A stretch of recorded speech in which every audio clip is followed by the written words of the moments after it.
Dr. Camilo Ortiz, welcome back to Dad Saves America. It's nice to be back. So, in so many ways, you're part of the original DNA of this channel. You know, we sat down for an interview before Dad Saves America was even a thing, for a documentary project that eventually morphed into Dad Saves America. And some of our earliest videos involve your face explaining cognitive behavioral therapy and the kinds of things that are going wrong with parenting. And it's always worth coming back to this subject. I'm so happy to have you back. You have a new article, which at some point, maybe by the time this is released, will have been published. But I got a little preview of it. The title of which is The Secret to Parenting, Do Less of It. So let's just start off with what has gone wrong with parenting from your perspective as a clinical psychologist that's dealing with behavioral problems with families and is working in this field. It's hard to answer that question because so many things have gone wrong, but maybe we can start with the most basic of things, which is that parents are spending more and more time with their kids, which might seem on the face of it like it's a good thing. But there's mounting research that for many outcomes, it is not a good thing. And at the same time, parents are feeling worse than ever about the job that they're doing, despite reliably spending more and more time with their kids and more money, by the way. They feel worse about it than ever. So there's a big disconnect there. How do we know it's worse? How do we like dig into why we think it's worse? So again, many levels. So if we look at, and John Haidt has talked a lot about this, but if we look at mental health outcomes, there is no question that they are worse now than they have been maybe ever, but certainly for the last 20 years. And that means subjective measures, asking kids, do you feel very anxious today, or have you felt very anxious in the past 2 weeks? Or if we think maybe they're just good at noticing feelings and they're actually not feeling worse, if we look at objective measures like suicide attempts, psych ER hospitalizations, things like that, those track just as badly in the wrong direction. Have you noticed in your review of all of this differences in terms of class and ethnicity / culture? Because one of the things that I feel like has been underreported or underexplored is which cultures and cohorts in America this is impacting the most. And some of that, I think, intuitively seems like a little surprising. Yeah. So I think the stereotype is that wealthy white East Coast or coastal families suffer the most from overparenting and the negative effects of overparenting. But we're almost seeing this as a sort of export to other countries and to other groups of people within the United States. And so in the worst possible way, the poor are catching up and people who live in rural areas are catching up. And so this really is not a niche problem anymore. This is a really pervasive problem. And when we look internationally, we used to just see it in the Anglosphere, but now we're even seeing it in the Middle East and Muslim countries and South America. And this is the worst kind of American export, I think. Yeah, on several grounds, some of whom we might disagree on. I feel like there are aspects of the cultural exports of America that maybe rightly earn us disdain from other parts of the world, including the Middle East, where it's like, maybe we are the great Satan. This, without getting into some of those, this one certainly feels like one of them to me. Yeah, and it's particularly sad because in a lot of these countries, some of the great strengths they have is the focus on child independence and on letting kids not in sort of an overly aggressive way, but have experienced the consequences of their actions. And now we're seeing parents stepping in a lot to quote unquote protect kids, which in the end ends up really hurting them. And that's kind of the focus of the article coming out. This is all very well meaning, but parents are depriving kids of the daily practice they need with things not being perfect. And they feel like they're doing their child a service when they do that. And it's actually quite the opposite. Okay, I'll keep this quick. Be sure to hit that like button, subscribe to the channel, and ring the bell so that you won't miss more Dad Saves America as our videos come out each week. And it also really helps us because when we reach out to guests, they look at how many subscribers there are to decide if they want to come on and share their ideas. So please subscribe to the channel. It really helps us out, and thanks for watching. Now, back to the show. Since last we spoke and since this channel started, there's been a lot of cultural shifts in America. So we launched going on 4 years ago. And we've had the return of Donald Trump to the White House. We've had peak social justice hit and now start to recede, at least for now, in the public square. Certainly not in the universities. They're all still run by lunatics. And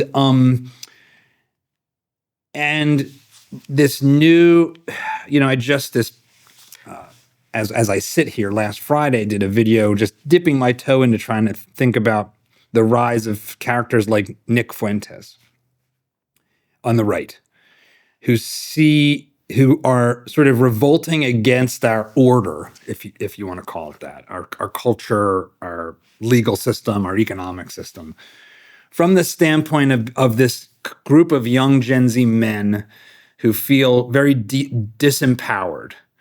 And how do you think about those forces right now and how they relate to this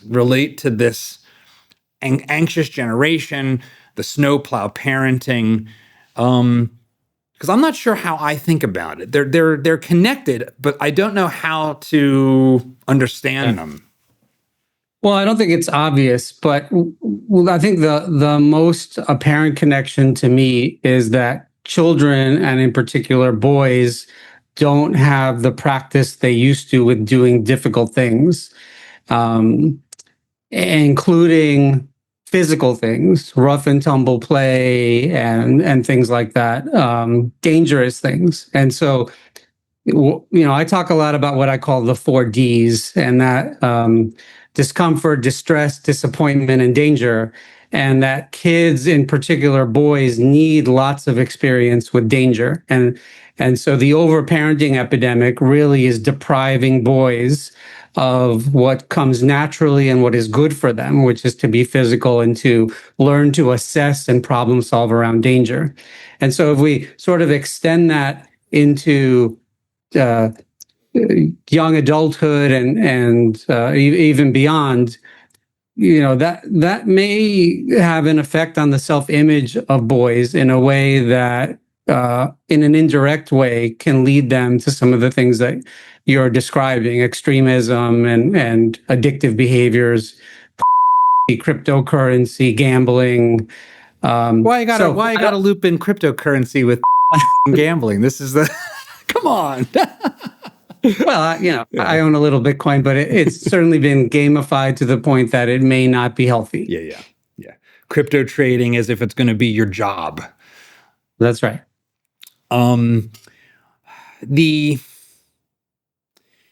There's a bunch of threads, all of which are now like we can talk about in ways that would have gotten you censored before. And one of the things I've been trying to do is navigate these things in a way that's honest but not wacky. And one thing I can't help but come to is that some of this feels like the feminization of parenting. And let me describe what I mean, and then I'd love for you to dig into this, because that's going to sound to some ears like gross. But we've had the fall of stay-at-home mothering. So it's weird that we would have the rise of like a more overall feminine parenting. But the kind of parenting you talk about in your article, in all of the work and our past conversations, is one dominated by anxiety, a desire for safety as the primary value above risk taking, and frankly, a elevation of emotional stability over what one could call the truth, which is to say that the world is still, even with all of our recent crime stuff, we live in a very safe society. And yet we act as parents like we don't, like it's more unsafe than ever, like we're in, late 70s New York City subways 24/7, which frankly, even maybe today's subways are worse than that. I'm not sure, but They are not. I grew up in the late 70s New York City subways, and I can certainly tell you how much worse it was. yeah. So there's been some observations as well about your field, which I want to spend some time in this conversation talking about, which is the percentage of psychologists, both clinical and non-clinical, who are women, has gone off the charts. Like men are being basically run out of your field, it seems like. If you look at sort of the rising cohorts in the schools and even to this day. And so that creates this other feedback loop. So we go to therapists, and what do they want to do? They want to talk to us about our feelings all the time, which I guess is technically what therapy often is. But some of that seems like part of the problem. So round me out. Where am I going wrong? Where am I like reading too many red pillars? This is such an interesting topic, and one that nobody in my field really will talk about, with a couple of exceptions on Twitter. And I think there are lots of angles. So why don't we start with the least controversial places we can, and then we can explore in the other direction. Men and women are different. Right. I think unless you're off the deep end, you're going to admit that. And there's hundreds of years of science to support this. And so let's talk about the objective ways in which men and women are different. So it is very clear that women are more likely to seek consensus than men are. Right. So we and there are lots of variations of that. But if we just start with that place, women are less prone to seek conflict than men are. So let's just take those two. It is also an objective fact that my field used to be dominated by men, and now I forget the exact number, but the percentage of clinical psychologists who are men, I would estimate to be 25% or less, and it is moving in the direction every single year, basically, of going lower. So that has to change the way that my field interacts with people. So far, I don't think I've said anything the least bit controversial. So if we can acknowledge those points, then we can think about this sort of empirically. So what does that mean? If psychologists, and particularly, we know this to the case of psychologists who are focused on parenting, the most common sort of archetype is a woman in her 30s or 40s who tends to be on the anxious side. And so we won't talk about particular names, but if you sort of look in my field of who's well known for being a parenting expert, I think that's a fair statement. That's an uncontroversial statement. And so when those are the people driving the narrative and driving the advice to parents, they will have a particular bent on what's the best way to parent kids. And I think, again, uncontroversially, what we have seen is that tends to lean toward a huge focus on your child's feelings and a huge focus on being present a lot of the time when your child is upset and reducing that upsetness in your child. And that is not at all how I view things. And it may be because I'm a man or because I grew up not wealthy in New York City or for lots of other reasons. And so I don't think that serves parents well. And so what I'm trying to do is provide an alternative approach to parents who I hear from every day. It kind of makes sense to them, but they're not so sure. It doesn't seem to be working. kids' behavior doesn't seem to be getting better. Their kids are anxious, but they're being told you have to focus on how your kids are feeling all the time. And an expert said that. And so who are they to question that? And so my approach really has leaned heavily on parents following their own values and their own intelligence and wisdom, and farming their decisions less to people like me. And so that might sound like I'm giving the advice to not listen to people like me. If you read the article, it will make clear that I give a couple of frameworks of how to do things, and parents fill in the exact behaviors with their own values. Yeah. So one place where I see your voice in this unlikely sort of ironic place, like you're just describing, of like, hey, don't come to me so often. It's not a great business model, by the way. Well, it is. You are a prominent voice and character in Abigail Shrier's book, Bad Therapy, which is a broad indictment of your industry. So talk about that a little bit. Talk about what you think she got right and how it came to be that you, as a clinical psychologist that treats people in therapy, are featured in a book called Bad Therapy, and you're happy about it. I'm really happy about it because the contingencies are all wrong in my field, and so pointing out problems is not something that we do because it's not good for business. And I don't mean to say that in a way that people in my field are nefarious and looking to screw people. It's just a human fact that when you're encouraged by money or other things to do things a certain way, that's what you'll do. So that's sort of the broadest indictment of my field, that a lot of the ways my field works really serves the therapist and not the patient. And the main one that Abigail talks about in her book is that a small but significant percentage of people who go to therapy are harmed by therapy. They get worse. And almost no therapist will ever warn a client that there is a chance of that. And if you take a Tylenol, it's going to say that on the back of the bottle. If you engage in a year's worth of expensive weekly therapy, you're not told that there's a 5 to 15% chance you will actually end up worse. So that's the most important message of her book. And I'm so glad she is saying that, because I actually have started to see a little bit of change in my field of at least acknowledging the fancy term that we use, which is iatrogenic effects. That just means harm from something that is not meant to harm you. And we can talk about other aspects of her book, but that is the most important thing about her book. And I wish everybody in my field would read her book just for that.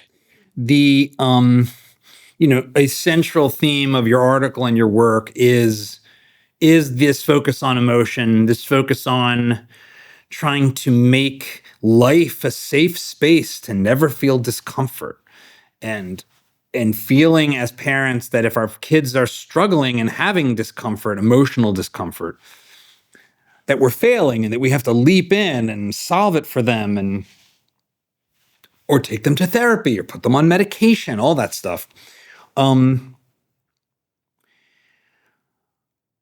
When did you first come to recognize this? Like, what was your aha moment that, like, wait a second, we are not the solution to everyone's problems, and we might be contributing to the problems as a field, as an industry? I remember this moment well because I was in graduate school and I was learning about Martin Seligman's work. So he is a professor at the University of Pennsylvania, former president of the American Psychological Association. And he wrote a very well-known book about sadness in kids and how to combat it. And I remember that this was the late 90s. He was moving toward universal interventions at the school level. He was one of the first people where he's like, all right, we know what works for people who are clinically depressed. So let's see if we can use these skills to prevent depression. And that seemed actually like a great idea because it is so much easier to prevent something than to treat it. And so I was all in on this. And then I started looking at the research that was coming out, and I was shocked at how ineffective it was. This was a long time ago, but they did a pretty big trial in Pennsylvania schools, and I think what we call the effect size, which is just sort of the magnitude of the benefit, was almost zero, despite like this beautifully done, very well funded trial. And I was like, oh, that's strange. That's inconsistent with everything I've been learning about prevention and about how to get out in front of these things. And sort of the bookend on that is I was just at a conference talking to a researcher who is in England, and he did the biggest ever trial of a primary prevention anti-depression intervention for school kids, thousands and thousands of kids using mindfulness techniques, which I'm a big fan of. We use in our practice all the time. And he did this amazing unveil of the effects. He didn't even know, only his statisticians knew. He brought everybody almost like the Academy Awards, and they unveiled the effects, and they were zero.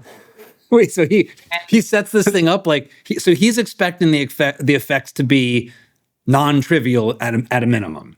So confident that he would show everyone without looking at the data himself, and it was that tumbleweed moment of silence. And you had to go out, I believe, 4 decimal places to see when it stopped being zero.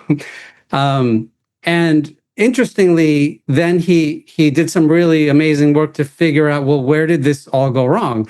They had trained teachers to teach mindfulness to students beautifully. They had all the best funding. And by the way, the UK wanted to roll this out to the whole country before he even did this trial. And he said, let's just see if it works before we roll it out to everybody.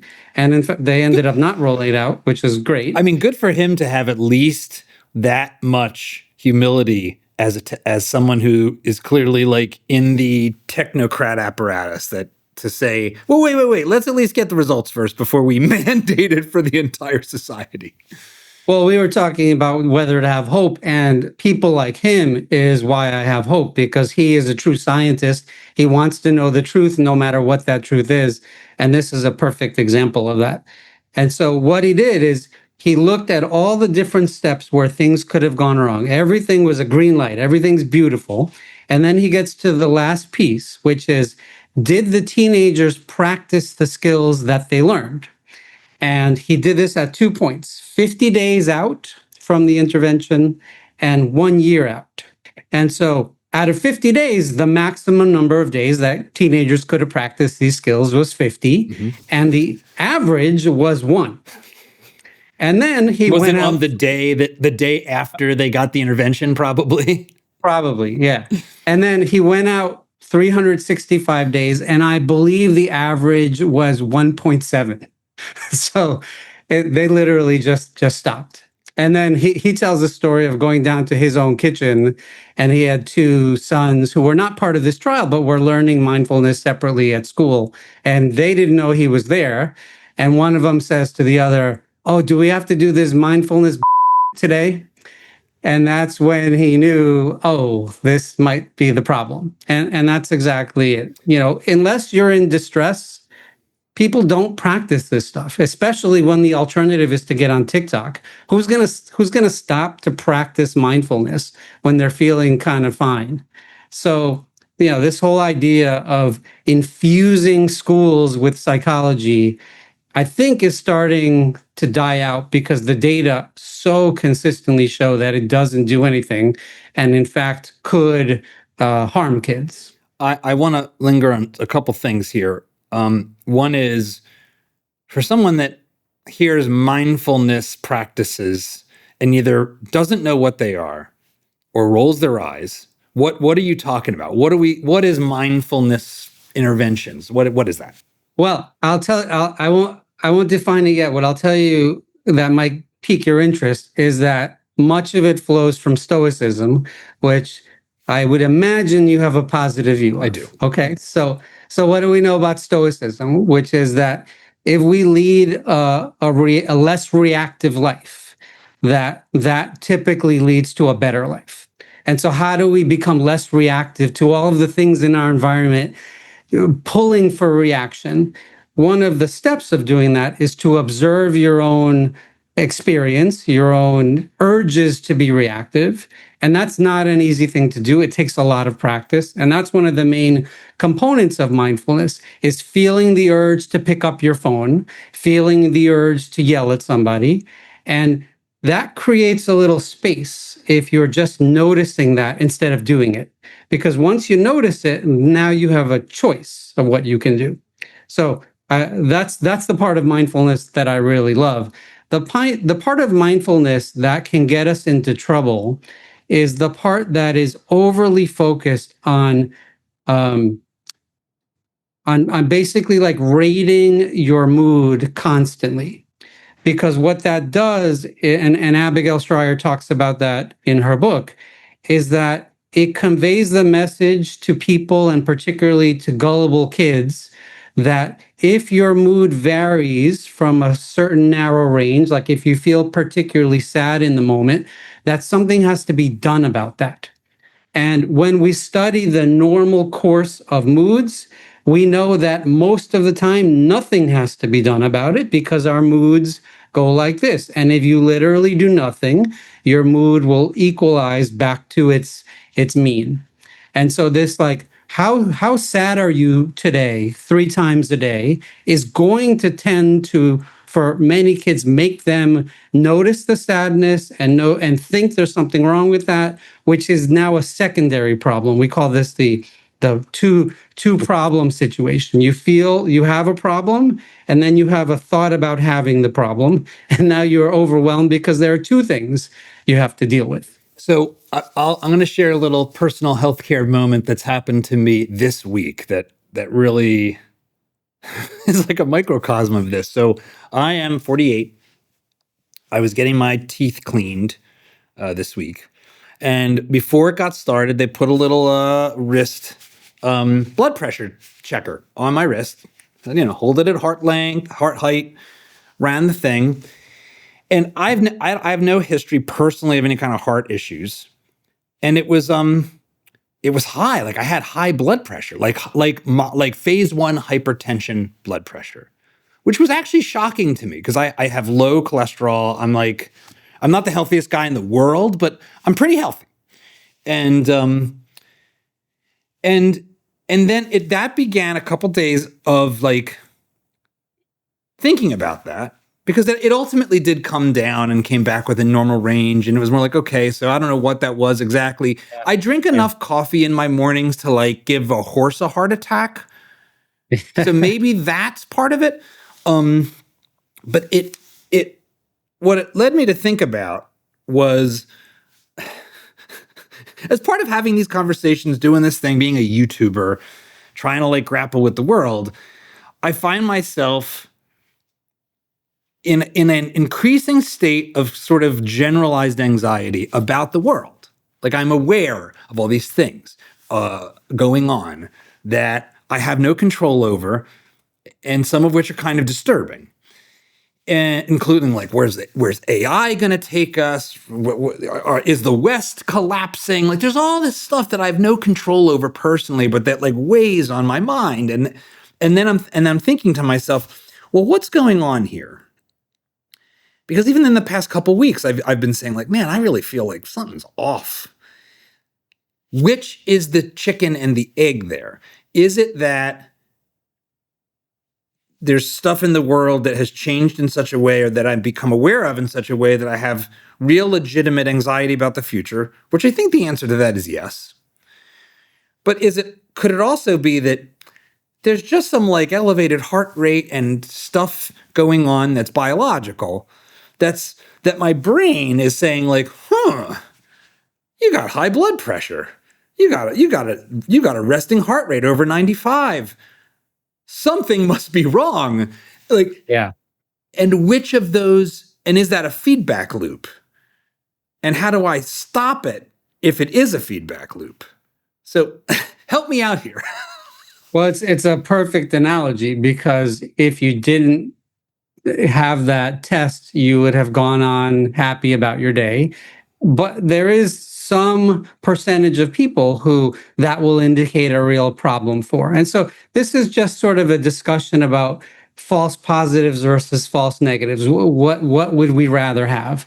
And with little kids who are at low risk of psychiatric disorders, the chance of missing something real is quite low. Whereas the chance of continually asking them, do you feel sad today? Are you angry today?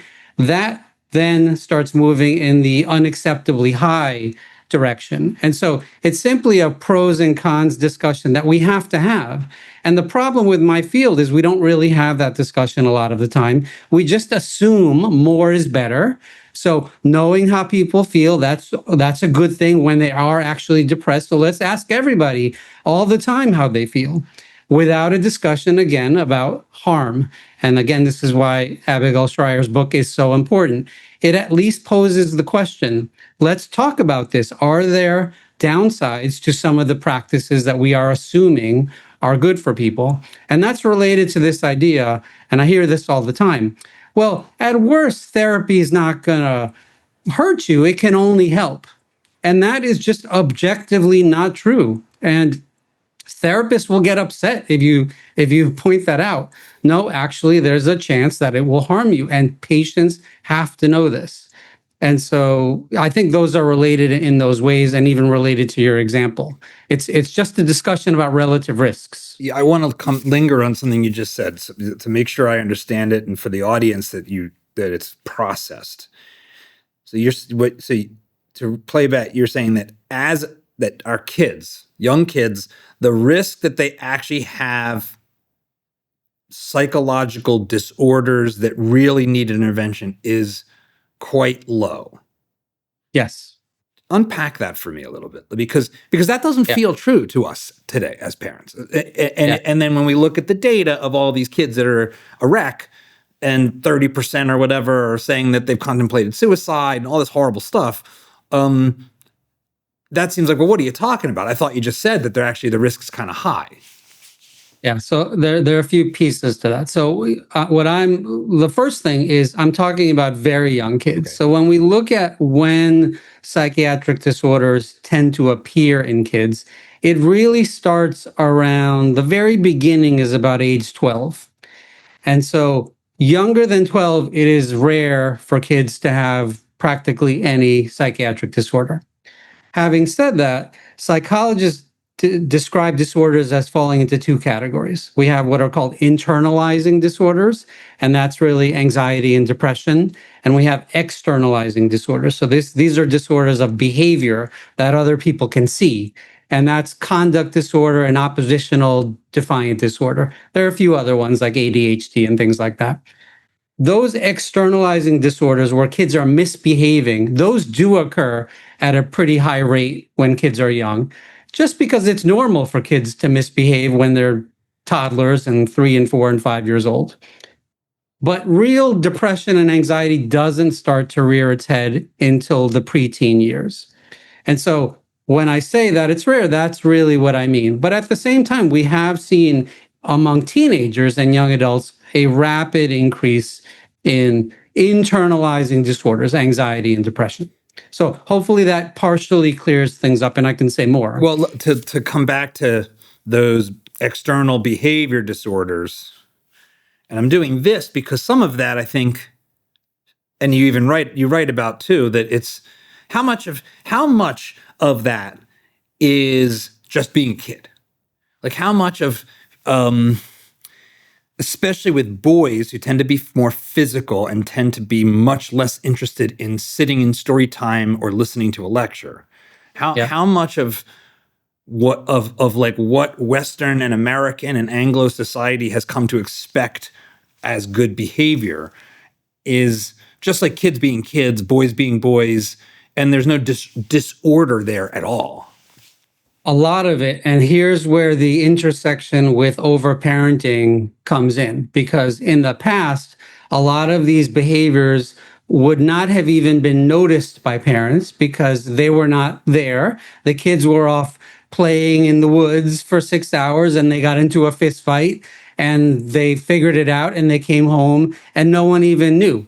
But because a parent is there, they see every last quote unquote misbehavior, and they are being told by my field that if they're a good parent, they have to do something about it. And so, again, this is another example of the pitfalls of over involvement. Sometimes it's a good idea for parents to step in when there's really bullying with differences in power between two kids. But many times these are completely normal and even healthy behaviors. This is really hard for a lot of parents to hear.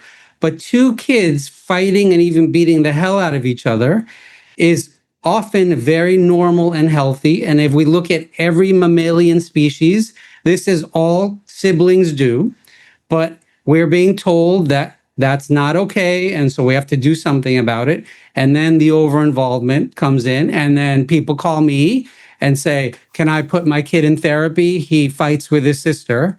And I have at least 3 of these conversations a day of, no, that's not really a reason for therapy, particularly for a kid in individual therapy. What are they going to say? He took my toy, so I pushed him. Okay. If you want some parenting help on how to manage that effectively, and mostly what I mean is leave it alone, I'm happy to have a couple of sessions with you to teach you how to do that. Gosh, my head goes to so many places here when I talk to you about this stuff. How much of that behavior change has also come about as part of the shrinking role of fathers in American society, which comes back to this question of, which we didn't fully expand on, the feminization of this world, of America for sure, of the institution of psychology clearly. But the American household has become more feminine. And again, masculine, feminine, these are real distinctions. They're averages, but they're real and they matter. So this was something that when I first came across this type of thinking about, like with John Haidt's book, The Coddling of the American Mind, it has a set of things, diagnoses of society. But one of the things that's really absent from that book, and I'm not sure if this is just sort of like biases or like there's only so many dragons he's prepared to slay at any one time. There's no mention of the fact that like the role of the father in American society has collapsed along the same time horizon as all of this stuff has happened. Yeah. So how do you think about that? How do you think about the role of dad shrinking in the household, or being told that to be a good father, even if you are there, is to act more like neurotic mom? Yeah, this is really important and a good segue into the work I've been doing on independence. So just as a little bit of background, I've developed a treatment called independence therapy for anxious kids, where we take them out of the therapist's office and they do daily, what we call mega doses of independence, which is no adult with them, and they go do hard things that are fun that they want to do. And so we did a study where we asked moms and dads about their opinions about independence, and there was a very clear sex difference. Both thought independence was important for their kids, but moms were much less likely to want to encourage kids to do the daily doses of independence that we are finding is actually an effective treatment for anxiety. And I think that touches on your question that when dads are not present, then kids, by definition, just because mom and dads are different, will be less independent. That's just less of a value for moms than it is for dads. And we know that the frustration of independence is one of the causes of increased anxiety in kids. And that relates to overparenting. You can't be independent if your mom is hanging around you all the time. So these things are all related to each other, but it's very clear that dads are more willing to allow independence on average, not always the case. Mm-hmm. And that is one of the barriers that we're facing, is when the dad is not there, it takes a little more convincing to get moms to agree to independence. But we've been successful at it, but it takes effort. It's not. Let's just say that they're ambivalent about it because they recognize at some level that independence is important for their kids, but they're pretty terrified of allowing it. Why is this? It's always worth revisiting some of these basics. Why do we see, in your opinion, and I know this can't be perfectly understood, but why do we see this difference between men and women, between mothers and fathers, in comfort with risk-taking and independence and sort of the different sort of focuses? It's a hard question to answer because I think a lot of it stems from biological differences between men and women. And it can appear that those are environmental or social just because of the interaction between biology and our society. And we can't do randomized studies where we take a dad out of the picture or we allow some independence but not others. And so this is all conjecture and really based on correlational studies. So if we sort of get granular and we look at like, what does it mean to be independent? One of the components of independence is risky play. And it is clear that boys enjoy risky play more than girls do. And so part of it may just be the experience of fathers remembering that when they were kids, they did risky play and got hurt and they're fine. Whereas mothers remembering when they were kids did less of it. And so there's just less data that they have about the positive benefits of risky play. I think that's one part of it. The other part is, I think, my field being to blame by constantly encouraging parents to be around all the time and stop kids from experiencing the 4Ds, distress, discomfort, disappointment, and danger. And so we've taken a difference that already exists and expanded it by who is giving advice from my field. And that's the part that I think we can control the most. We certainly can't stop biological differences as much as some people might try.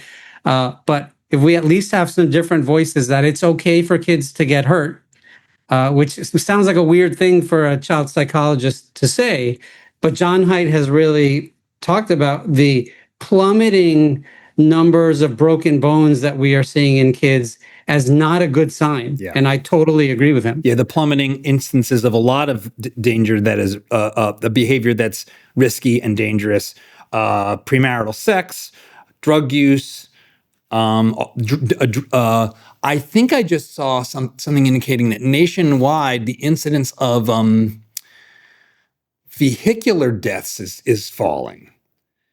And that, I imagine, I don't know this for a fact, but I would not be surprised if that is the direct result of fewer teenagers driving over the course of the past decade. Yeah.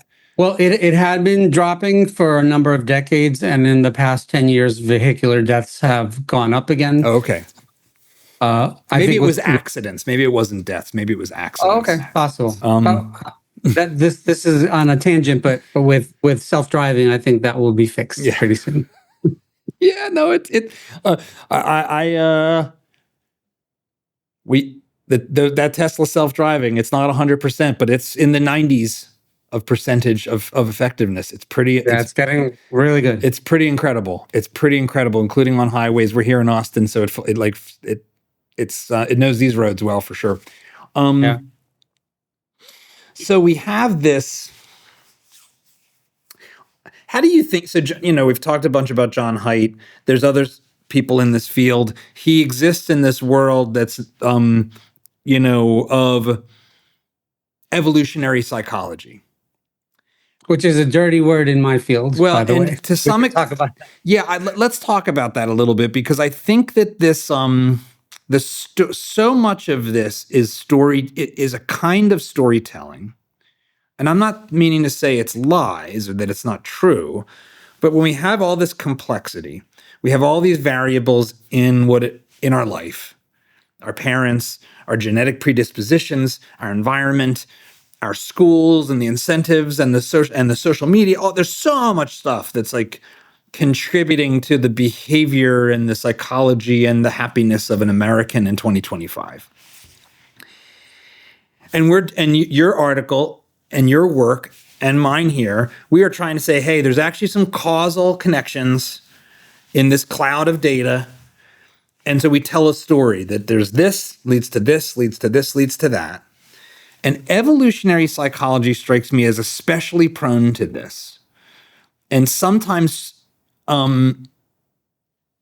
seems a little bit like just so stories. Like, well, because we're groupish, you could imagine that that means this is how this behavior came about, or because women had to be together in the tribe with the other women, tending to the kids, they are more verbal, they are more social, they're also more fearful because they're physically weaker, and the men were generally going out and hunting, so that gives us more genetic predisposition to be better with spatial relations, which ends up meaning we tend to be better at math and engineering and prefer the fields, as well as generally being better at them.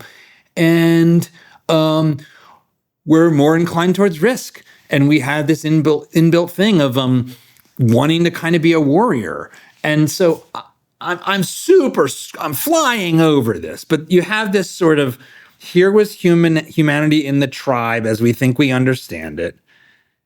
We survived, and therefore the traits that survived with us tell us about the reasons why we have the differences that we have. That's my attempt to summarize evolutionary psychology. Yeah. A, do you think that's fair, generally right? And B, where does that go right and wrong in your thinking in your field? I think everything you said is correct as a description of what evolutionary psychology is.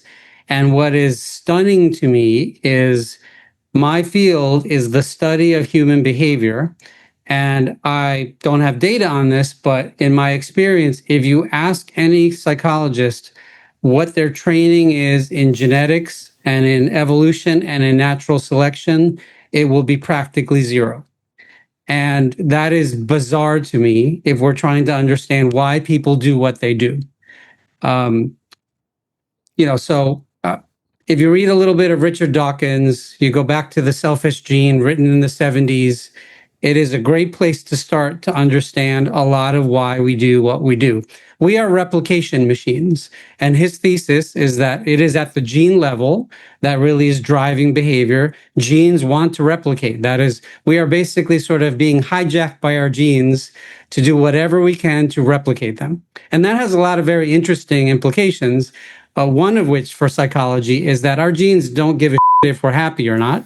As long as we are replicating, they are satisfied. And so if we are nervous wrecks looking for danger everywhere, but that keeps us alive, then that's going to replicate over time. So that's one idea. Mm-hmm. But it's more, again, the paranoid survive. Yeah. Like, have you ever seen a calm squirrel? No. They're amazing at looking for danger everywhere, and they're really good survival machines. Yeah, and their heads, that snappy movement that you see in prey animals, whether it's birds or rodents or rabbits, animals that have their eyes on the sides of their heads so that they've got a bigger view of the environment and the predators that are leaping from behind. That's right. Whereas we have our eyes in the front, so we're kind of a predator. Sure. I've been told. No, that makes sense. And so when you look at the ignoring of everything we know about evolution, that leads to some rather bizarre conclusions that people in my field come to. And the main one, there are actually two, is the blank slate hypothesis, which is that we are the product 100% of our environment. And the other is that there are no sex differences, which is related to the blank slate hypothesis.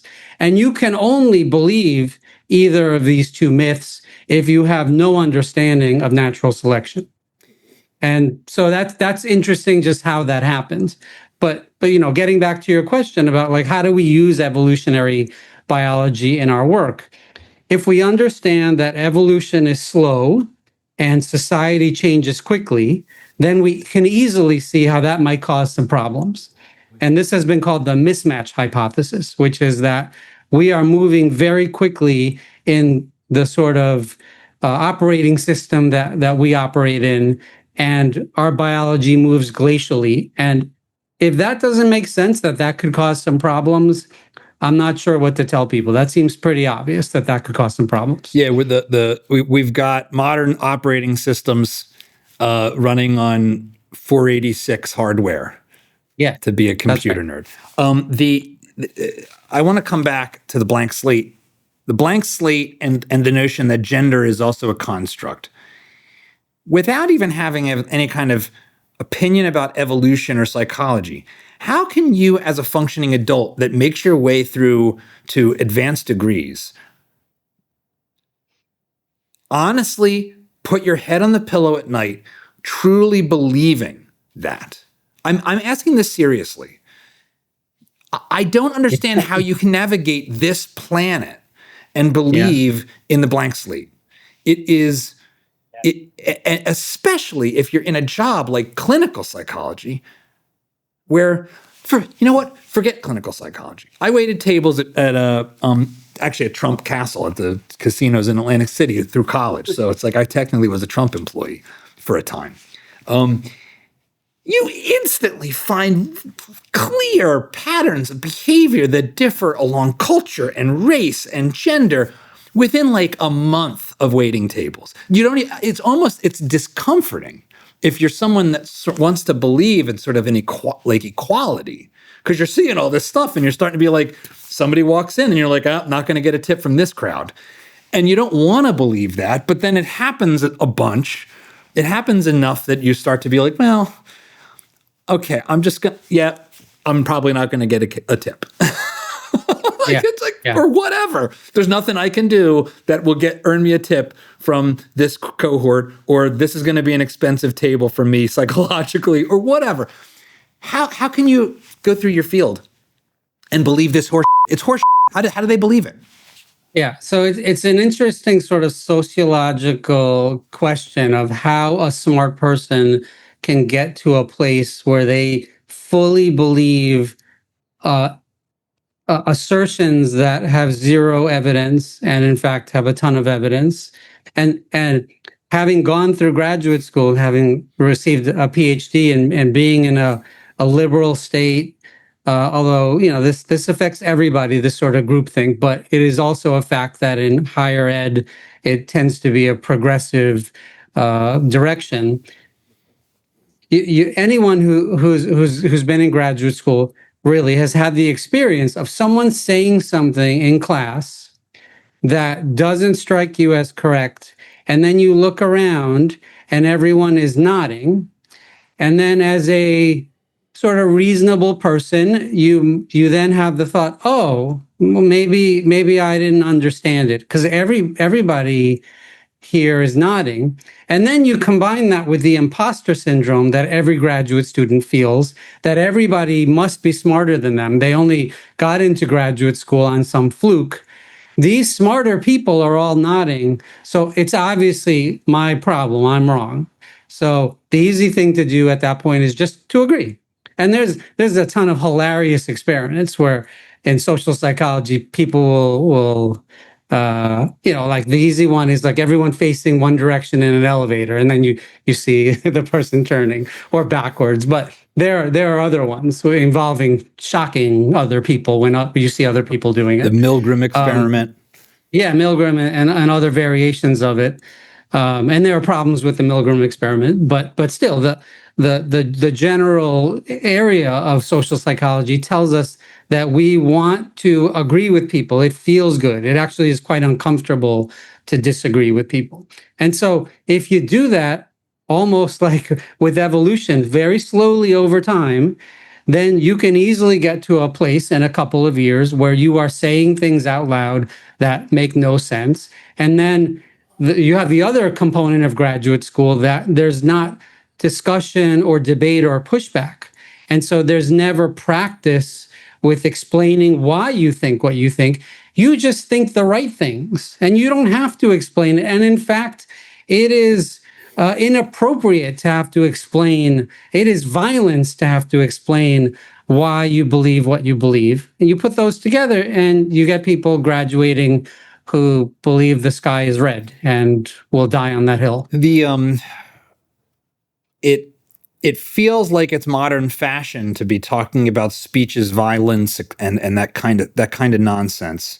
But this is very old. Well, I guess it's not very old in the geologic sense, but the blank slate hypothesis goes pretty far back. It goes back well before the like woke reign of terror of the past 10 years. Sure. And the critical theory types that sort of put forward this speech as violence ethos, this recasting of the role of speech, they go back to the 70s, 80s, 90s, papers like Words That Wound and Derek Bell and these folks. Is it possible that there's some other force at work here too that's like personality oriented? So what I mean by that is you're describing a situation of social pressure to conform. And because we're social creatures, that makes a lot of sense. I am sitting there in my PhD lecture hall, and somebody that's never created anything in their entire lives who's sitting in front of me as my professor is spouting nonsense, and everyone's nodding, and I'm like, this guy's a lunatic, but I guess I'm wrong, and hey, who am I? But is there a selection bias? Because the kind of person that goes into this is maybe high on agreeableness and is the kind of person that wants to find consensus. And then again, it comes back to the gender disparities taking place. And now I'm like 85% women in the seats and a woman at the front. And so of course words are violence, and of course there's no differences between men and women, and that's it. Is that, help me unpack the other inputs into this seat that you just described? Yeah. So there's so many pieces of that I want to talk about. So one of the main ways that psychologists understand human behavior is through this lens called operant conditioning. And it basically is just what behaviors are reinforced and what behaviors are punished. And so you go back to your example of you're sitting there and you're noticing all this. And if you raise your hand and say, but why? That's going to be punished in some instances a quite severe way. Whereas if you just stay quiet, you don't get any punishment, and in fact, you may get slight reinforcement of people around you considering you one of the in group. And so, from an operant conditioning perspective, it would be bizarre for most people to push back on that. Now, there are some people who do that. And so that's a very interesting question. I would consider myself in that group. I remember as a first-year doctoral student having a professor yell at me when I asked for evidence. It wasn't woke stuff. It was just like he was saying a particular treatment was really effective. And I said, can you give me some data to show that? And he got really mad at me. But so that points to possibly personality differences. And so, like what makes some people do that? Now, we know more about the side that will seek consensus and that will actually try to hurt those who are pushing against consensus, is what has sometimes been called the dark triad of personality traits. We know less about the people who push back. So I can tell you about my experience, but I don't think there's a lot of data about why it is that happens. But then the last piece that I just want to mention is the natural selection of people like me out of academia. And if you look at like who's left in academia, they tend to be pretty boring and non-controversial and consensus seekers. And that is not a good way to advance science. You need people to be wrong, to say things that don't make sense, because then you have a discussion about it. And in my 25 plus year career in psychology, all of the interesting, exciting people, not all, many, are not there anymore. And the people who kept a low profile and agreed tend to do better at surviving, if we want to think about it that way. And so that's troubling, because once that's in place, I think that's the piece that is going to be hardest to talk about. And, you've had other guests on your show like Peter Boghossian, who talks about that there's no use saving the institutions we have. We have to build new ones. And I can't really disagree with him on that. Yeah, there's these problems we're talking about they are fractal. They replicate at different scales. Like you're looking at it and you see this pattern of safetyism and hyperfragility and hyperemotionality, and it leading to being hyperfragile and being a wreck. And then you scale back a little bit, and then you see like the institutions that these people occupy are hyper safety oriented and super fragile and not capable of doing the thing that seems like what they're the very definition of their and like the what is the word? Yeah. Telos. Telos. Yeah, like the purpose of the thing. Like, so if I'm a school of psychology, my purpose, well, I would think, is to try to understand the way the human mind actually works and the way behavior actually works and what healthy looks like, and how we might intervene, how an individual might intervene to push someone towards healthy behavior instead of unhealthy behavior. That seems like a decent It sure does. definition, right? Is that? Yeah. Yeah, John Haidt had a lecture at the University of Virginia quite a while ago now, but this is the first time I heard the word telos. And he talks about that you can't have both. You can't have truth seeking and social justice because they will sometimes conflict with each other, and you have to pick one. And so, when I was in graduate school, the purpose of the whole endeavor was actually never really discussed. It was just kind of assumed that it was kind of some mixture of both. And I think that's confusing to everybody, professors and students alike. And leads to some of the problems that we've seen. Well, and so you have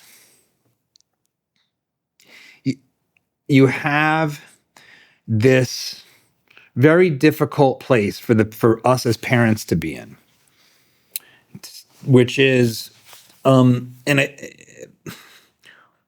we don't know when the behavior in our household has crossed the line into needing external help,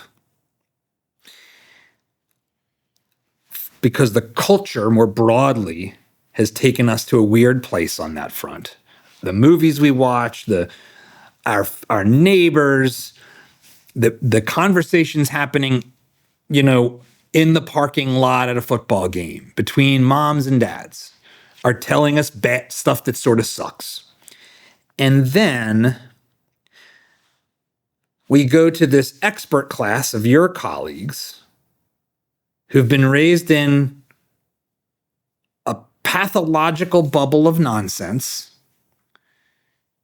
that actively seeks to hide the harm it does, but does harm, and reinforces the worst aspects of this on average, perhaps, or at least often. And if you're listening to this conversation as a parent and thinking, what do I do about this with my family and my kids? What is your answer? Because it is a dark picture of the environment. Yeah.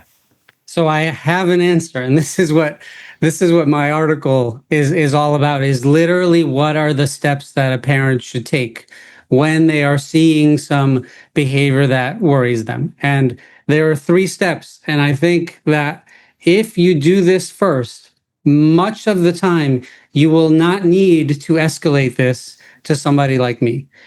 And so that might sound blasphemous to my colleagues, but let's start with step 1. So we know that parents are overparenting, and we know they are making too many commands of their kids. And I talk about this in my article, but I have people come into my lab, and I just watch them, and I have a pitch count clicker, and I just count commands. Don't touch that. Sit up straight. Come over here. And every one of those commands opens up a possibility of noncompliance. And so the very first thing I teach parents is, let's come up with a pyramid of importance of commands. At the top, don't run into the street without looking. Don't drink that bleach.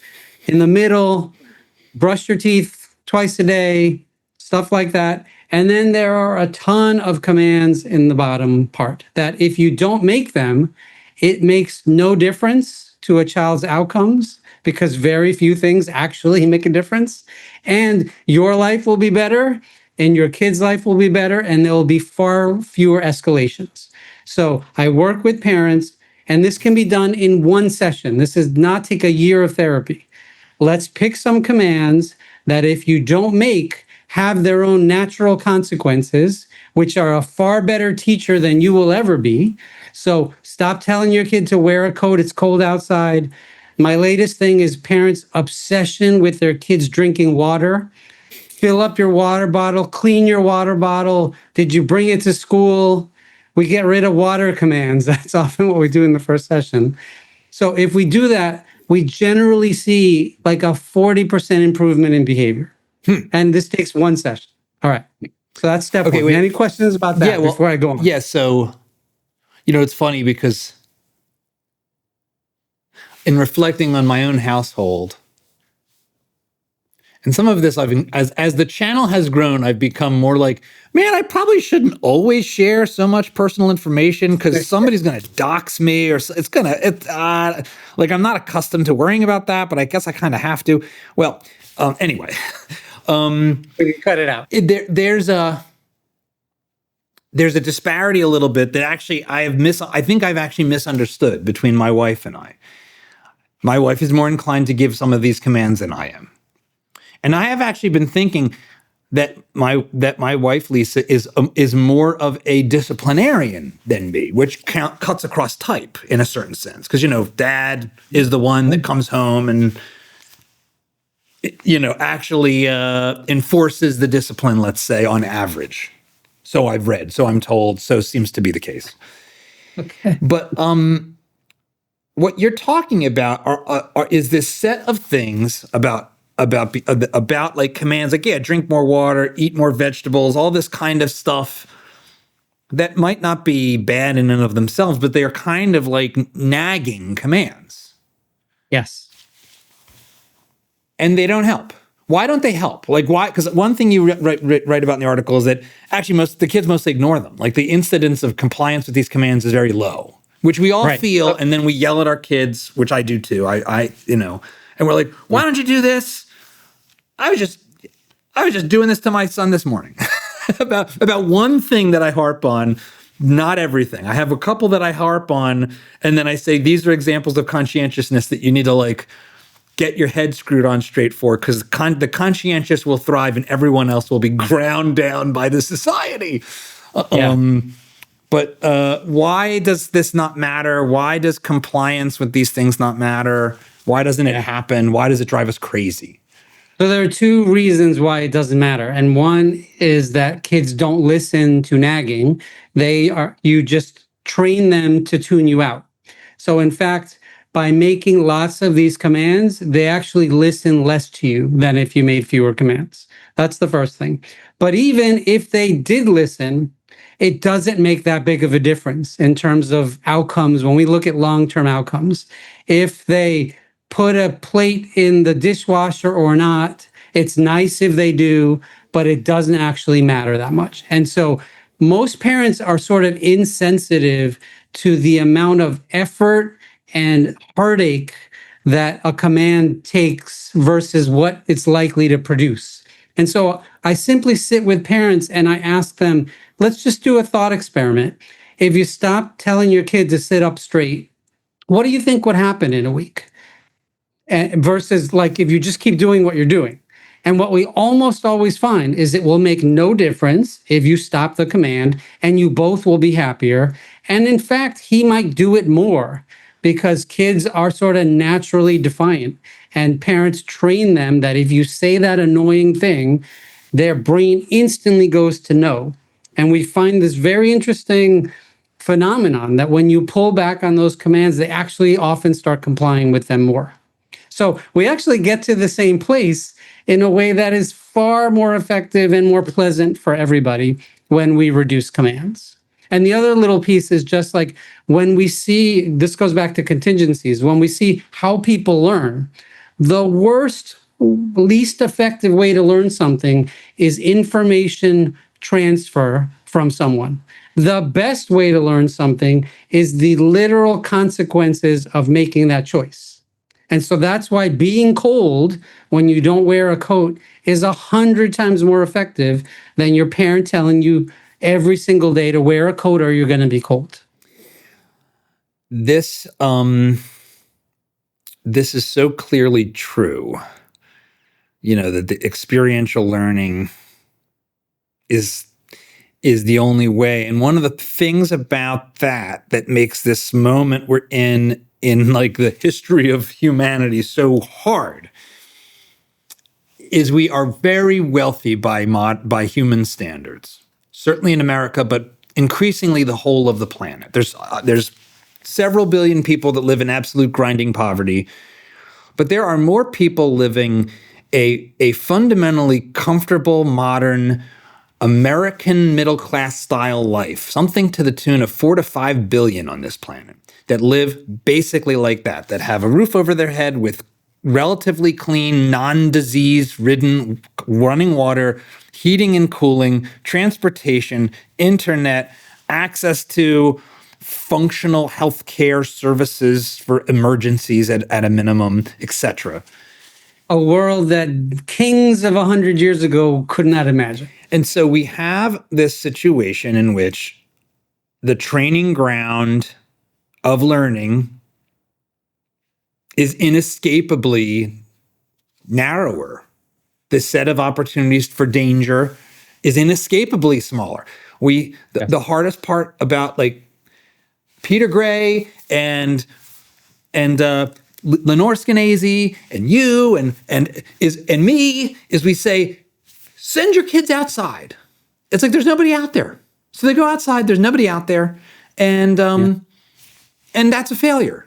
Like we have like a network effect problem that we're trapped in. For sure. What John has called the collective action problem.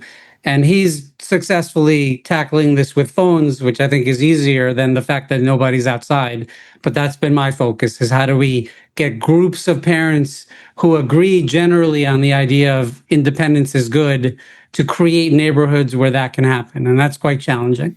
It's and that's also quite expensive. And literally like the cost of doing that is to pre-identify a place where you can find like-minded people and move to. I believe that's just called the farm.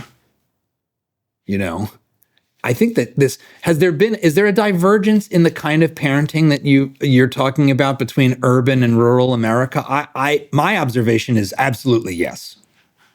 Yeah, and it's actually not a simple relationship. There tends to be what we call a curvilinear relationship, where urban kids actually often have a lot of independence because they're walking around taking the subway, and then rural kids obviously have a lot of independence.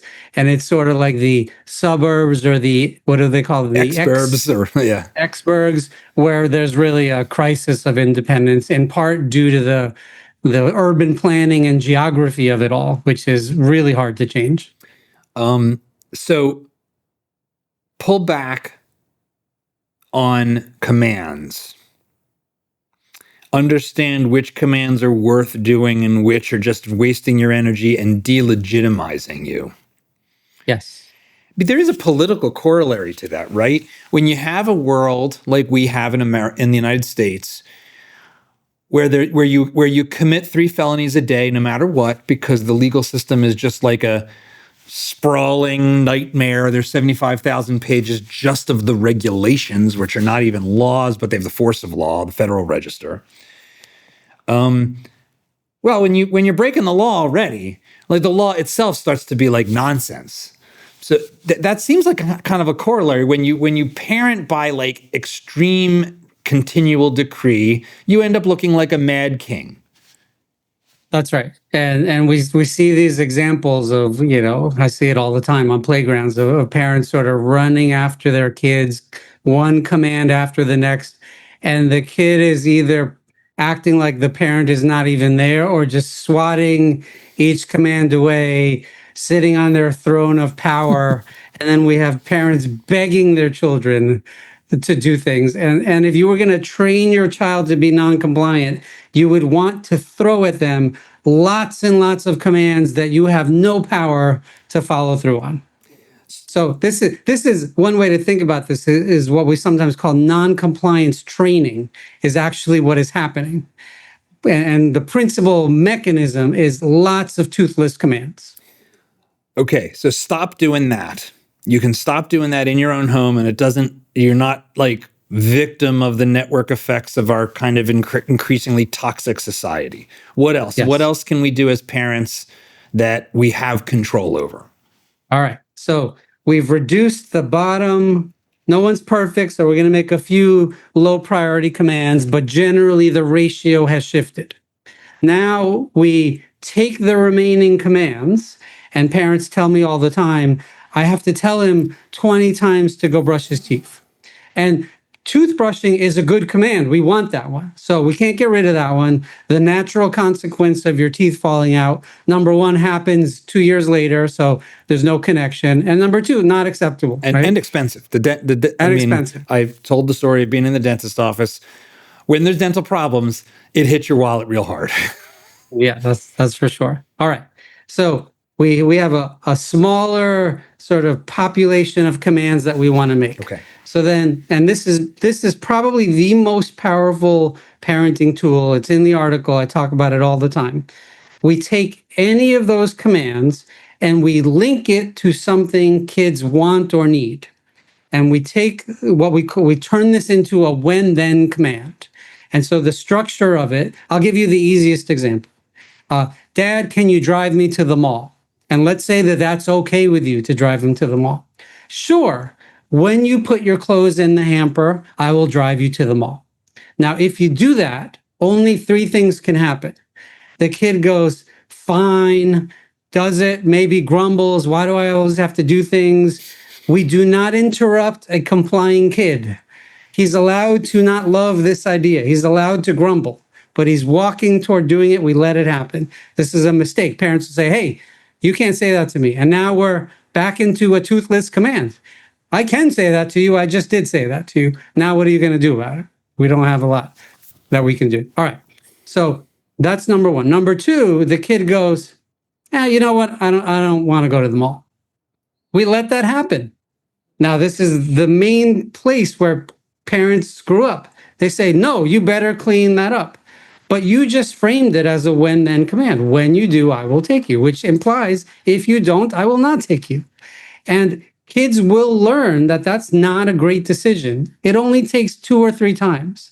So parents feel like they have to win every little battle. But if you sort of, again, on the theme of letting kids experience the consequences of their choices, even bad choices, they will see, oh, that's silly. I could have spent 2 minutes cleaning up my clothes and I'd be at the mall right now. And the third thing that can happen is the kid escalates, gets furious. Sometimes we see physical escalation. That's not easy, but there are things that we can do about that. That's probably beyond the scope of what we're talking about, but that involves punishments and things like that. But that's rare. Most of the time, they will either grumble and do it or say, I don't feel like it. But then after a few of those times, we'll start doing it. And here's where the momentous, beautiful moment comes. If you do a lot of when then commands, kids will preemptively come up to you and say, Dad, I cleaned my room. Can you drive me to the mall? And now you don't even have to make the when then command. In terms of low effort, that is the best parenting ever. You are doing nothing. And if parents do those 2 things, and we'll talk about the third one, the vast majority of behavior improves. I've come across, although I haven't read deeply on this, which I frankly should because it directly applies to my life, that adolescents respond much better to positive reinforcement than negative. Is that true? Did I read that right? Is that true? Because it sounds a little bit like what you're saying is it's fundamentally positive reinforcement. When you do this thing, a positive outcome will occur. And yes, you'll like that. Feeling good is good. So I'm giving you the carrot and the stick, and you want the carrot, and pretty quickly you're like, okay, I'll just take care of this, and then I get to do what I want. A when then command is superior to a punishment for many reasons. And the first one is when you have a choice as a parent, always do the simpler thing. this is a concept in engineering. The best process is no process. The best part is no part. So a when then command, once you've made it, you are done because it's the next step is up to the kid. If you then instead say, because you didn't clean up your clothes, now I'm going to punish you. Now you have to think of a punishment. You have to follow through on the punishment. It doesn't teach the child the behavior that you want. It just punishes the one you don't want. And it will reliably lead to escalation. A when then command sometimes will lead to escalation. A punishment will always lead to escalation. So it's less effective for at least 4 reasons. I always sort of think about like a set of stairs, and you always want to do the simplest, easiest thing as a parent first. And most parents jump to the top stair, which is punishment, when there are a bunch of other things, including positive reinforcement. And so an example of that would be if your kid ever just cleans his clothes on his own, you could say, hey, I really appreciate that. You don't have to make a big deal out of it. Teenagers don't like that. But a little slight positive reinforcement costs you nothing and will probably improve that behavior by 10 or 20%. I'm a big fan of like ratio of effort to outcome. And most parenting is totally backward. High effort, low effectiveness. How much of some of this ineffective, overengaged parenting is wrapped up in this notion that I need to be my kid's friend? I don't know quite how to think about that, partly because I love my kids, and I want to hang out with them. It's like really like, having older kids that are like, especially like my oldest son who's he's going to be old enough that he can drink legally. He's on his way to his adult life. And there's like a heartbreaking part of that. And I know that Gen Z in general, the relationship has shifted in terms of even them wanting to be with us, which especially as like an Italian, like the Italian American culture is also very, I think more broadly like Southern, like Mexicans, Latinos, Italians, Mediterranean in general. There's a much more of an like, oh, no, stay close. Please, like my dream is that you buy the house next door. It's very Anglo and Northern to be like, no, you're out, you're off. You. Oh yes, my son moved to Singapore. Isn't it great? Whereas like that's like the worst nightmare for a Southern person. Well, this is the real tragedy of it all, which is that if you overparent, overcommand, you actually are pushing your kids away. They will grow to resent you and in some cases hate you.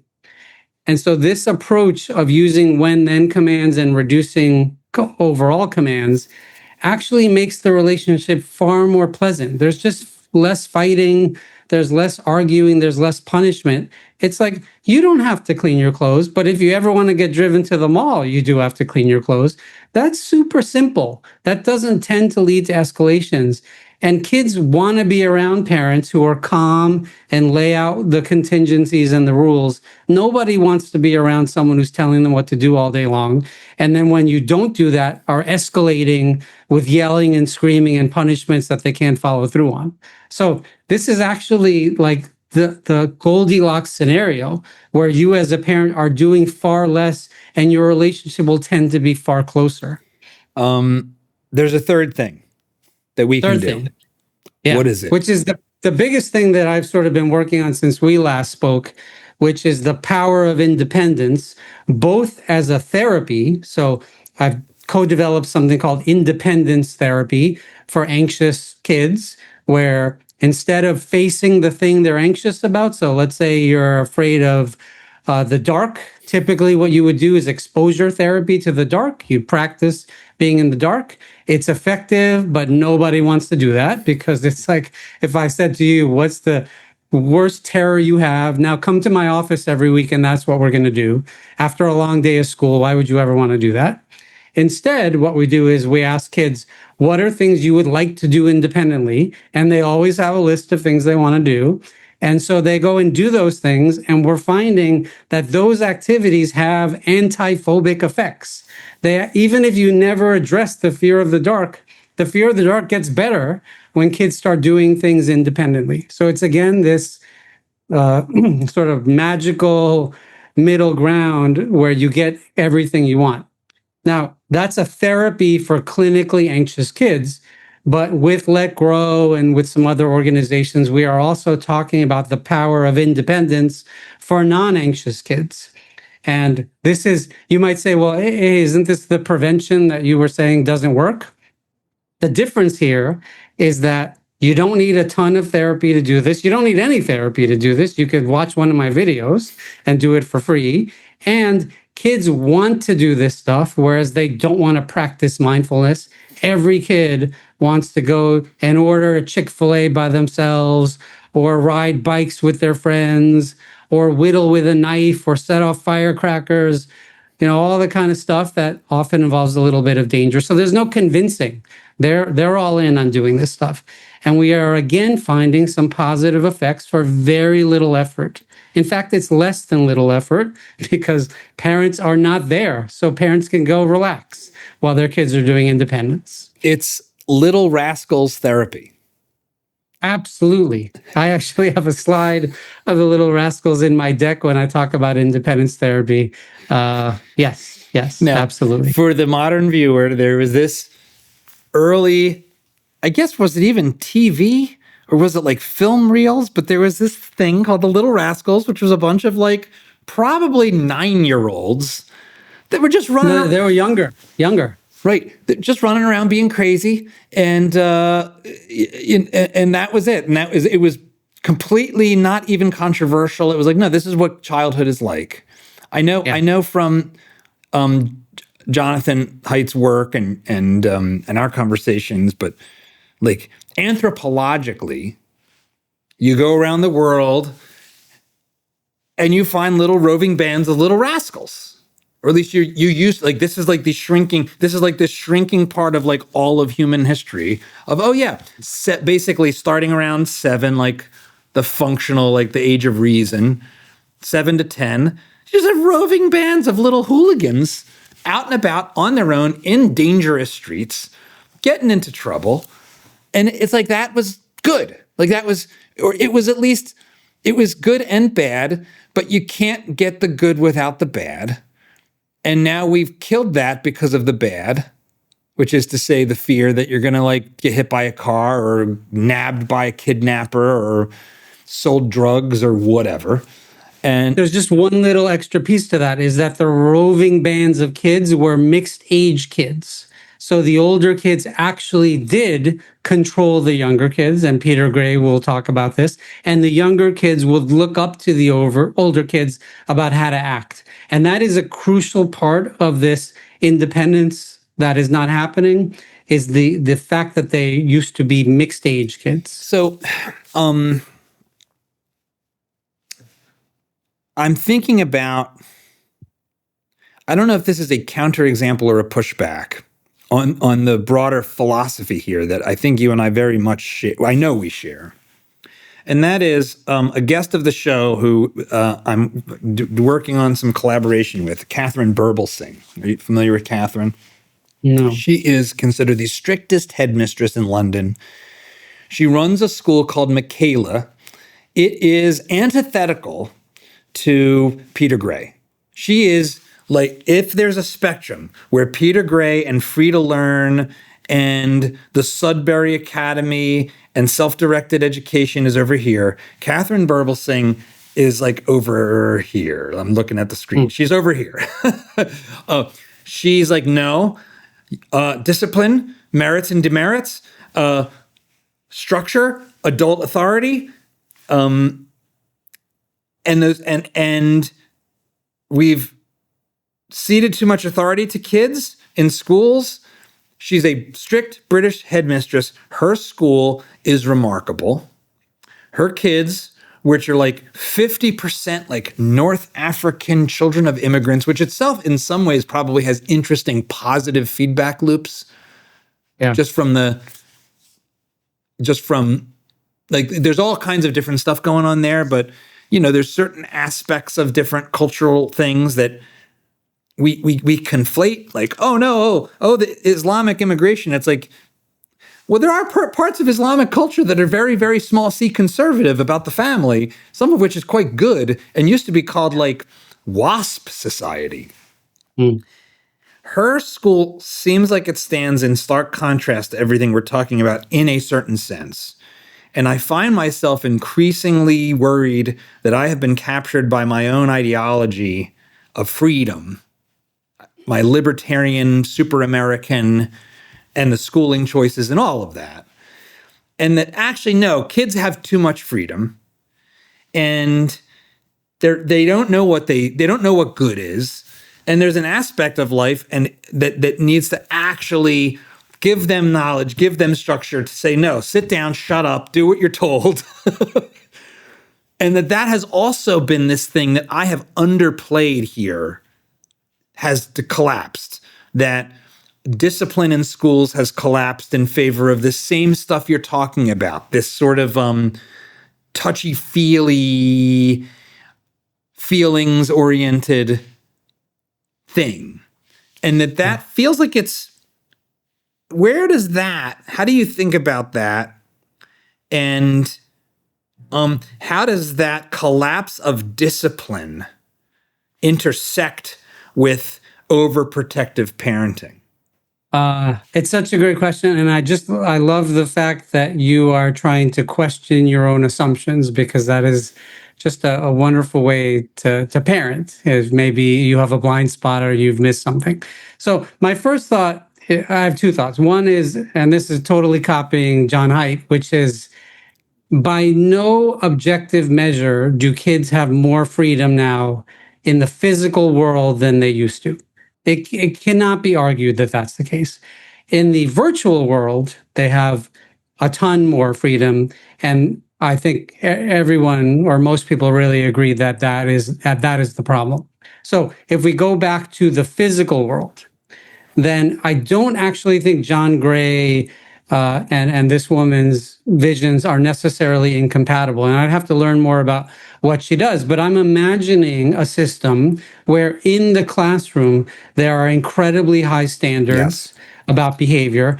But during recess, these kids can go outside and play, and they're allowed to climb trees, and they don't have someone following them, telling them to not run too quickly. Now, correct me if I'm wrong, because the rest of my answer kind of depends on that. I can't speak to. I haven't personally visited the school yet, so what I would say is, Catherine understands that what she is doing is running a school. She's not trying, and so, for example, in the hallways, silence. And if you aren't silent, you get demerits and you get detention. There's a lot of carrots and sticks that are all around behavior. It appears to effectively create stoic habits. It also is the highest performing school in like the entire country. Like she smashes everybody. Yeah. I don't think they heavily police recess. Okay, so that right there would make that approach quite attractive to me. Now, we talked about that commands pyramid, and that varies from family to family. Some parents will say, I actually have a lot of very important commands that I make, and I never tell a parent that they shouldn't. And so we work with the shape of their pyramid, however it is. We just identify, are there some things that you're spending a lot of energy on that are not high priority? So in this case, in this school, quiet in the hallways is a high priority command. And so if I were working with them, I would say, let's throw everything we have at that. And the main things we want to throw at that is we want that expectation to be super clear. And we want that when there's an infraction of that expectation, that something happens. And it sounds like that's exactly what you're describing. Yeah, it's where it's all over the place. It's unclear, where the adults are exhausted, where they're overreaching, that we really see these problems. Yeah, it's one of the things that I'm trying in my own limited way to synthesize for myself and try to explore here on the channel is that like the fractal nature of this stuff that we're talking about scales all the way up to like the future of America. I really believe it does. And there's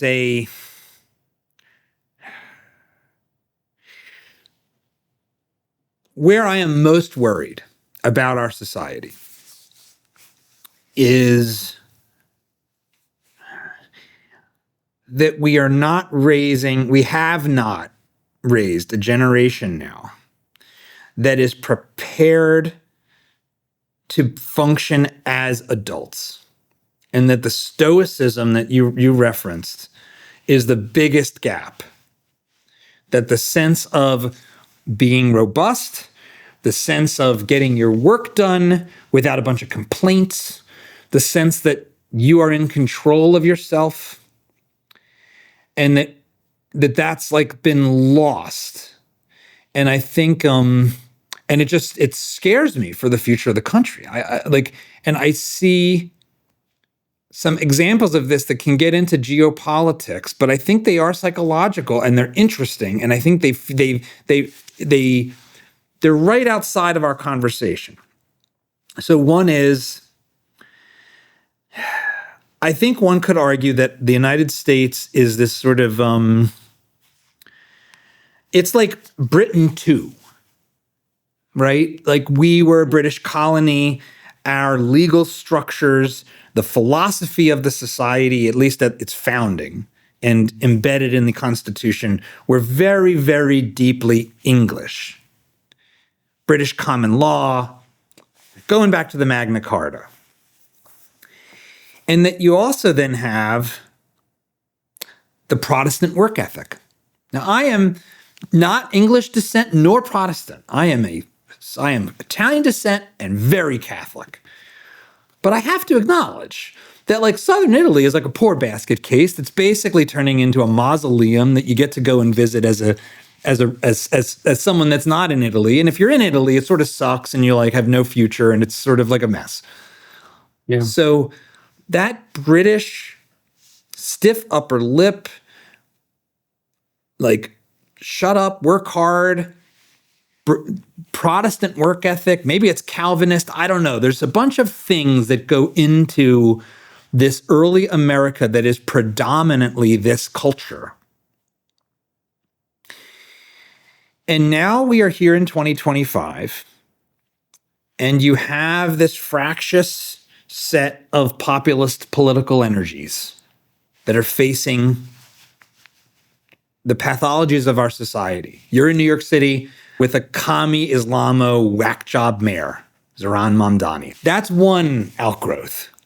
Why is everything so expensive? Oh, because of the giant progressive wasteland of regulations? Well, let's just do more of that and go full communism, and we'll add some Islam weirdo stuff in there because why not? Because that's some crypto takeover nightmare that we can't talk about fully.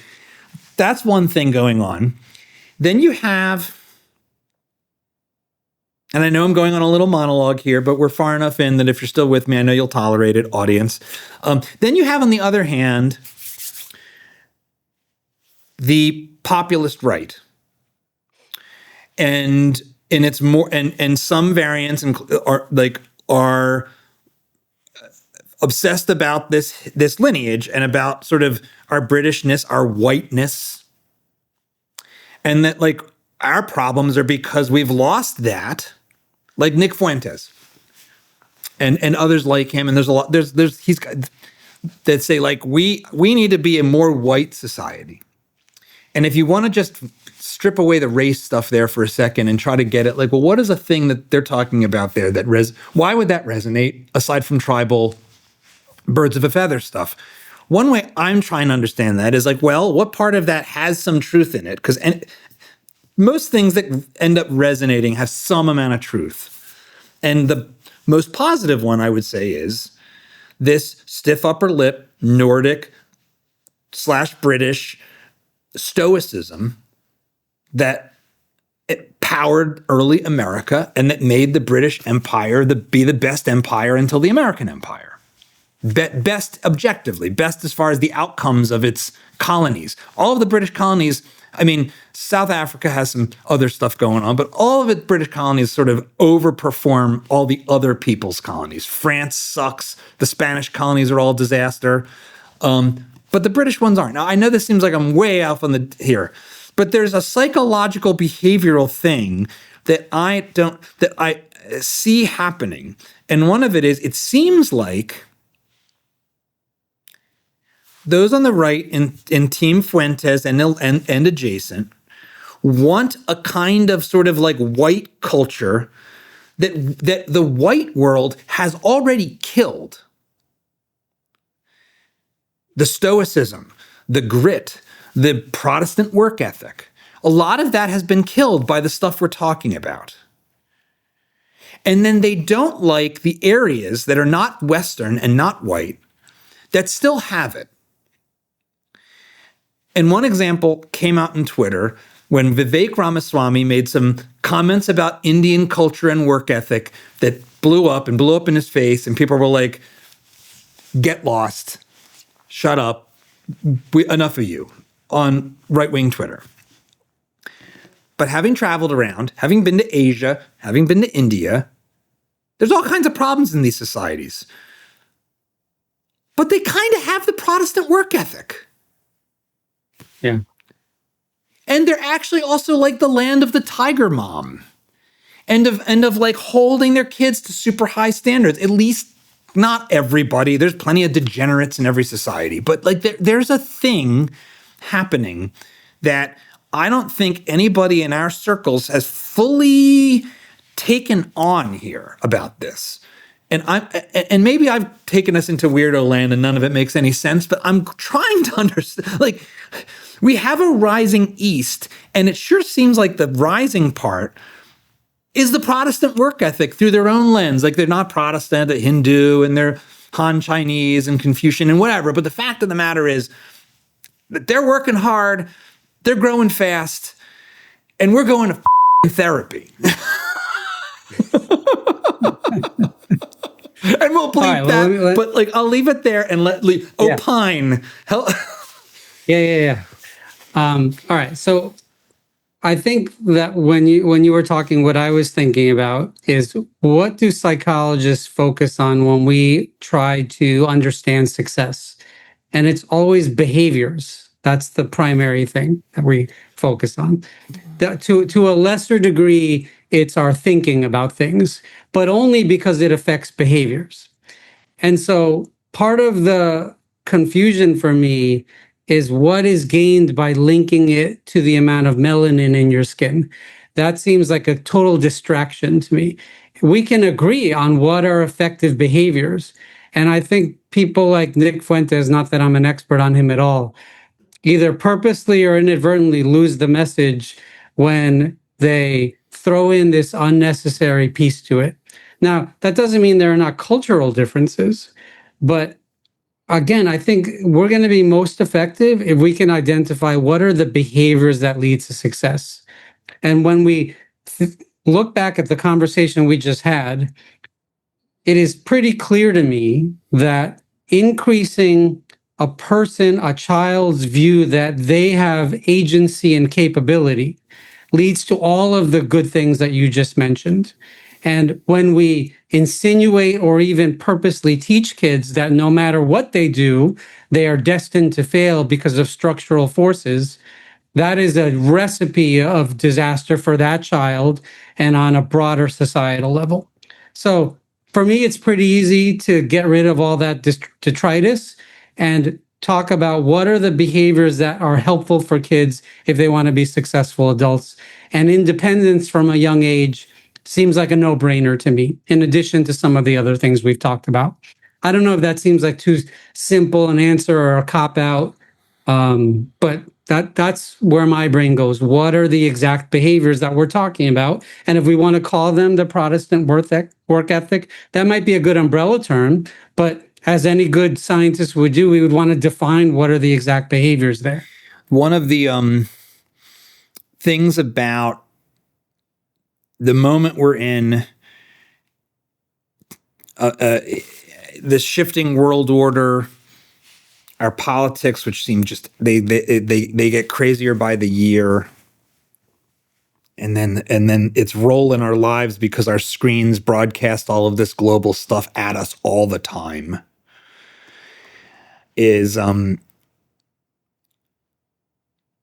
does seem to me like it's gotten harder to accept and believe a basic statement, which is, I have no control over any of that, but I have control over what I do. And actually, that's always been true. And if I take seriously how much control I have over what I do, no matter what else is going on out there, I have a pretty good shot at living a pretty good life in this limited time I'm here on this planet.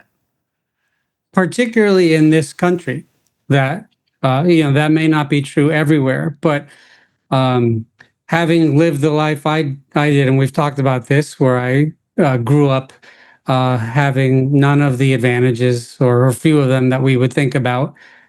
It is almost inconceivable to me that someone with the right mindset and the right work ethic can't be successful to some degree in this country. And I know that's unpopular to say among my group, but I really believe that's really the main goal of a parent, is to teach their child that particular mindset. That is so much more helpful than pick up your clothes and put your toys away. Is this constant, not nagging, but either modeling or more sort of philosophical discussions untied to a specific command about the power each one of us has to make the life that we want. And that is really the fundamental truth of cognitive behavioral therapy, that it is our beliefs about our situation that limit us. And if we can notice those and change them so that our behavior changes, success is almost hard to avoid. This, in so many ways, this, what you just said, is sort of the central spine of this channel. And I've also found that it is a message that often falls on otherwise, you could say, sympathetic ears, at least politically, as someone who's right of center. It sounds like a scold sometimes.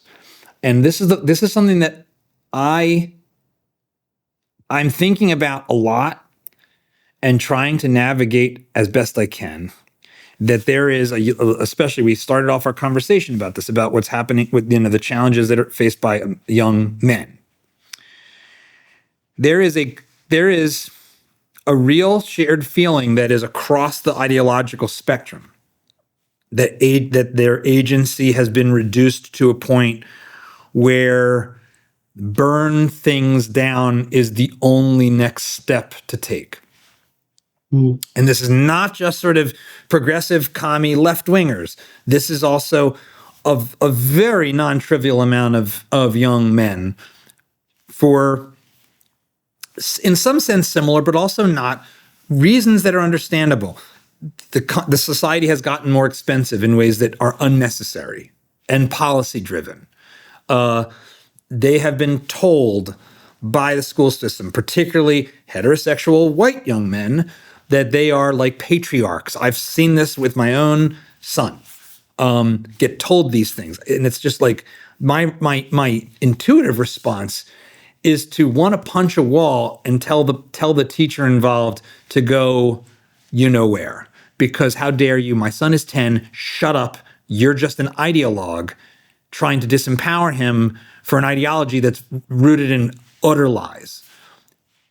But a mass of our kids have been told this stuff. And so here they sit and they see us two, Gen Xers, they'll call us boomers, they'll hear us saying something that sounds kind of like the American dream, that if you basically work hard, get your behavior in order, and accept the agency of your life, that you will probably live a pretty good life.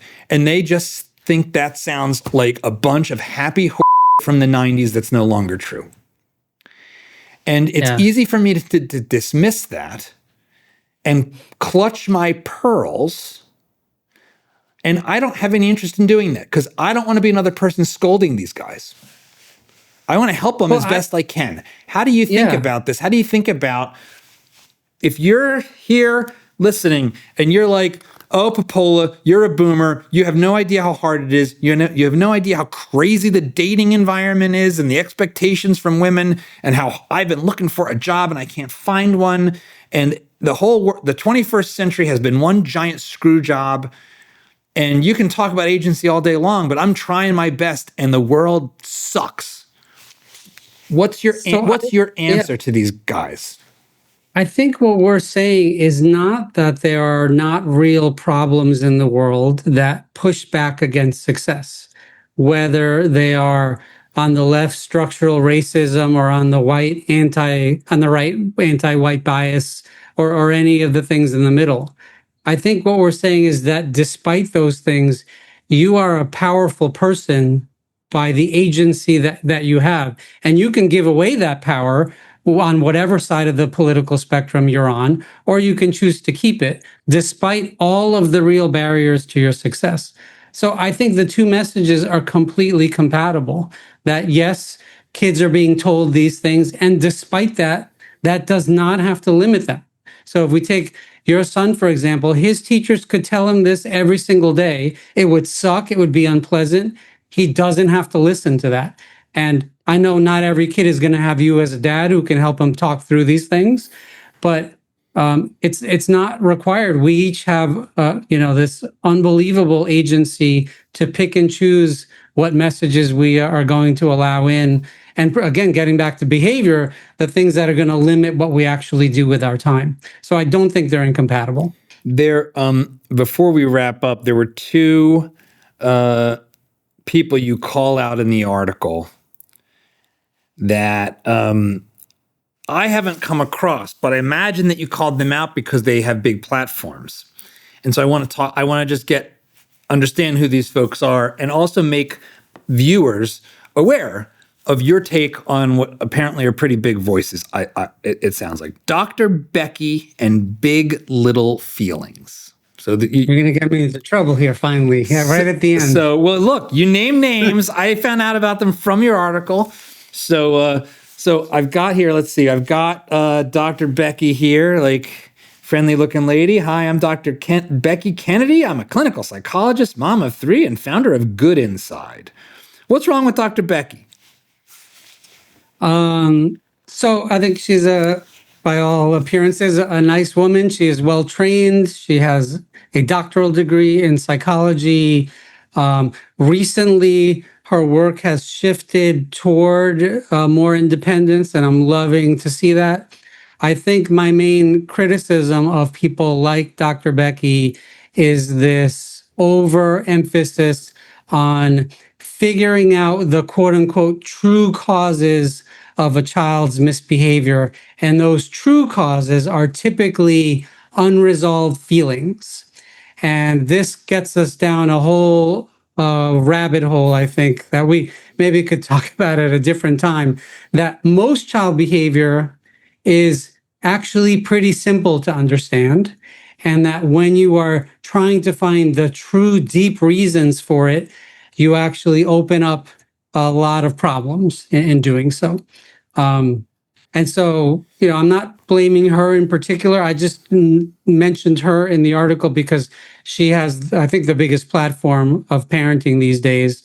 And her earlier work tended to be, I think it's fair to say, that if your kid is misbehaving, instead of behavioral responses to that we've been talking about, limiting commands and consequences and timeout and things like that, that a more effective approach is to help them understand their feelings and why they are misbehaving.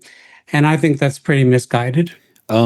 Is Big Little Feelings, right here, I'm going to pull this up. Confident families, calmer homes. Big Little Feelings.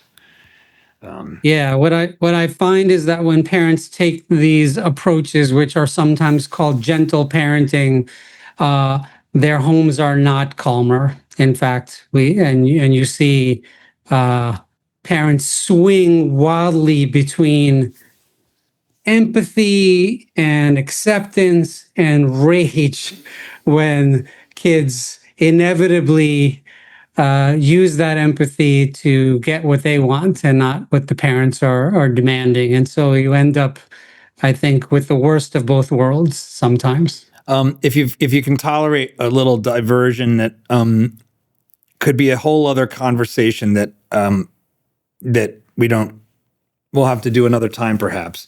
But one thing that I've become aware of is that, as you know, like Lisa and I have adopted, and as part of that adoption process, we had to get something like 30 or 40 hours of trauma training, because there's these books like The Body Keeps the Score. Some of this stuff, Sure. bad therapy really excoriates.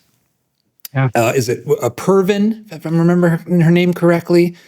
The sense in which trauma and childhood trauma and broken bonding, which you see in a lot of kids from hard places, kids from countries that have come from broken homes, end up in orphanages. And a lot of a lot of kids in our society, we have a lot of brokenness in our society. We have a lot of actual trauma, not like trauma as in somebody said they voted for Trump in my class and I'm traumatized and need to go pet a puppy. But I mean real trauma, like you're being abandoned by your family, being beaten, being sexually actual trauma. How is that? The language of trauma, of PTSD has infused everything. Yes. Trigger, being triggered, that's a PTSD term. It is. This talk of safety, harm, this all is like the expansion of this world of trauma to everything.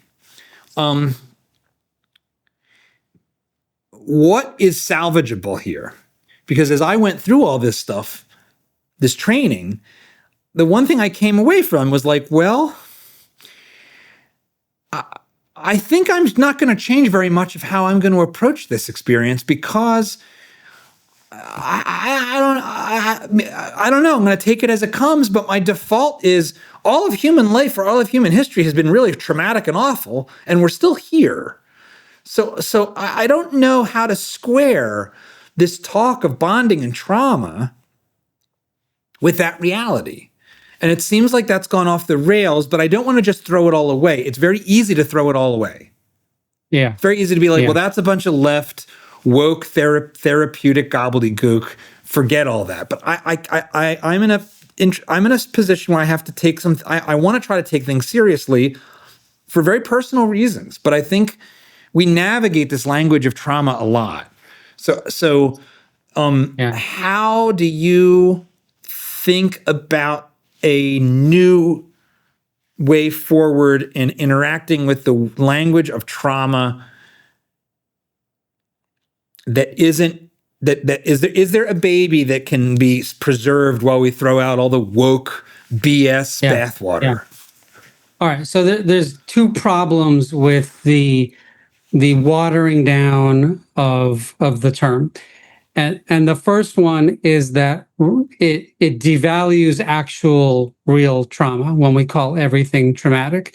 And that actually could lead to harms of people who have actually been traumatized. So when we start calling everything trauma, then actual solutions become harder if it's just everywhere all the time. That's the first problem. The second problem is that the solution to trauma, and we know this from 100 years of research, is sort of the opposite of what the current solutions are that are being offered. And if I'm sort of hearing you right, and what my experience has been is that we protect people from trauma cues. So if something triggers you, then the right solution is to make sure you're not triggered by that. And so on the face of it, that actually sounds pretty reasonable. Who would want to be triggered by something that led to an actual trauma? The problem is that doesn't work, because the only way through a trauma is by practicing tolerating the discomfort of the triggers. And in no reasonable world can we actually protect ourselves from all of the cues, all of the triggers of trauma, because they're sort of sneaky in the way they appear. So if you were in war and you were traumatized by an explosion, that will be cued by a loud car, by someone dropping something. It is actually impossible to insulate yourself. And so what we have to do, and this is exactly what we do in treatment, is the literal opposite of that, which is we give people extra opportunities to face the triggers of their trauma so they get better at dealing with them. And that's really the problem here, is when we see those two things combined. Everything is a trauma, and the solution is to protect people from all the cues. You're basically protecting people from living. It is impossible to protect from all cues of watered down trauma. It's an unsustainable solution. We have to literally do the opposite, which gets back to these 4Ds that we talked about, is people need lots of practice with what is really hard to do. In this case, to face the cues and the triggers of trauma. I think to connect this to,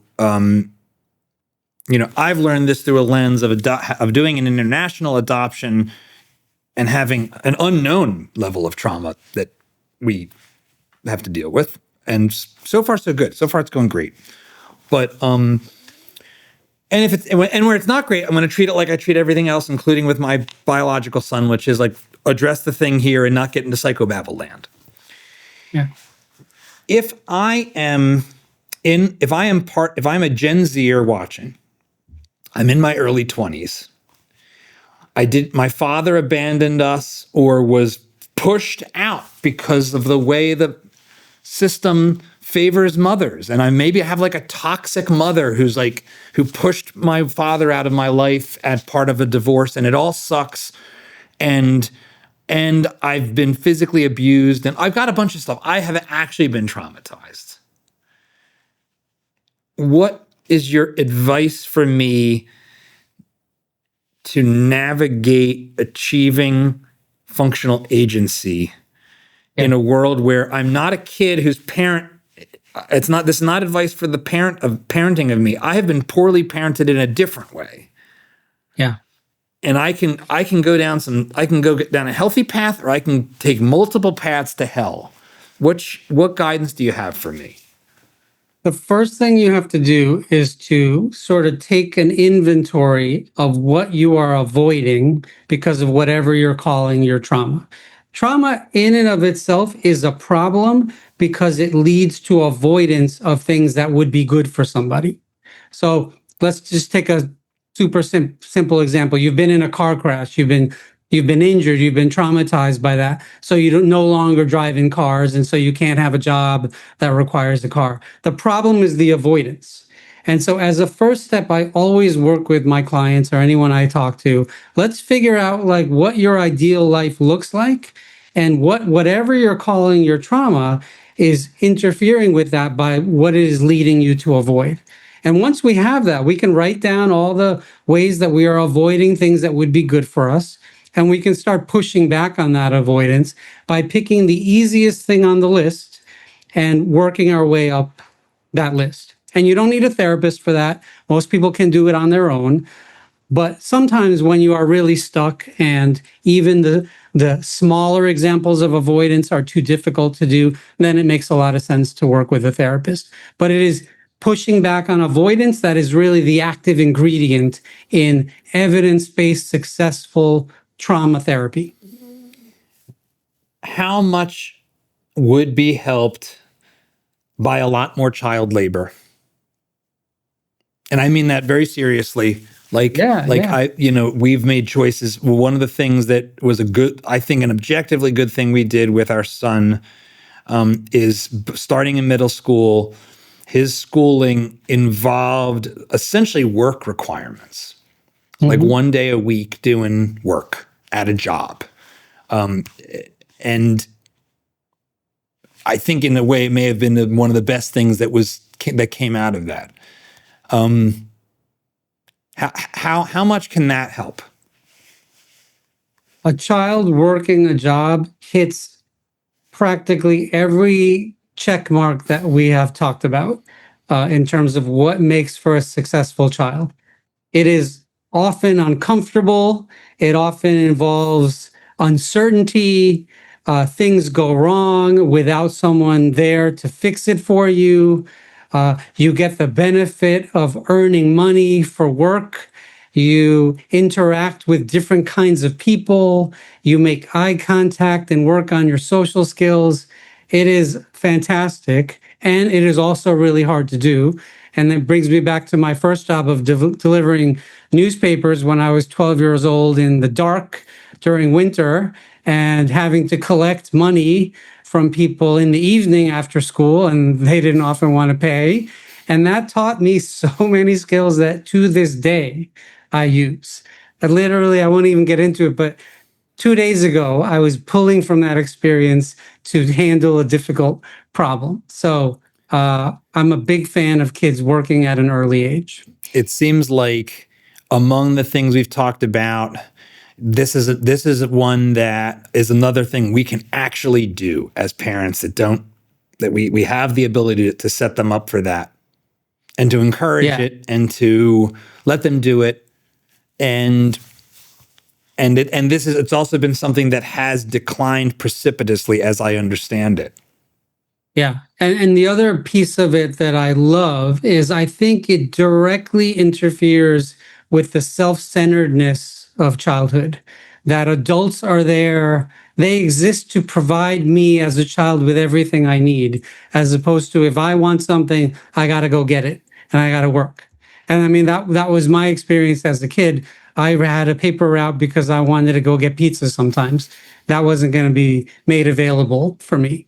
And I think it really, back to sort of get full circle to Stoicism, it rightfully teaches you your place in the world and the interconnectedness between people and gets you out of your own head of self-centeredness, which I think we have an epidemic of. It's one of these things that is so poorly understood, which is that business, you could say capitalism, but let's not even go to the abstraction. Business is so morally good precisely because it requires you to give and serve before you can receive and earn. You earn by giving, by serving. And it's something that nobody in academia knows because they're all a bunch of academics who are a bunch of, jealous intellectuals that get paid too much but think they're not paid enough and have too much influence but think they don't have enough. And then our media exposes us to only the biggest forms of business. And so business becomes associated with massive international corporations, when in reality, most of business is the kind of job that you will encounter as a kid when you go and try to get a job somewhere. And I just feel like it's one of the most straightforward, corrective, sustainable things we could do is put our kids to work early. I love that. And it would be blasphemous to most people to say that capitalism is the most moral of economic structures. But you make such a good argument. Just for example, let's say you have a website and you're putting yourself in the customer's shoes and saying, well, is it easy to click through to get to where you want to be? You are immediately putting yourself out of your own body into someone else's perspective. And this, what we call theory of mind, the ability to put yourself in someone else's shoes, is such a predictor of mental health that running a business is basically that 100 times a day, at least. So it's something that's not talked about. It's a really interesting point. One of the things that I love about you, Camilo, is you take action. You haven't just put your ideas out there in the world. You're also working on building things that are new. You have this to talk a little bit about the Open Therapy Institute and about the work you're doing to put a lighthouse for like sane, actual healthy people like yourself in your field, even if it's a shrinking group as a share of the output of this toxic academic wasteland. What is that? What is it? How is it going? How can it be a tool for those of us that hear, the people that are watching and listening and are like, man, I don't live in New York. I need somebody like Dr. Ortiz to help me. What can I do? All right, so I sort of have three areas that I think can be helpful to people who actually want to take some action. First one is anyone can reach out to me. Maybe we can put my contact info and we can talk about whether I can be helpful to people. Now, I'm also part of this thing called the Open Therapy Institute, and this is a training and therapy organization that tackles underrepresented populations that are different than the underrepresented populations you typically would think of. And so we we think about and do research and do talks on populations like conservatives, police officers, um, sort of any group that in the last 10 or 20 years has been shying away from therapy. Because if you really need therapy, it is actually quite effective for many conditions.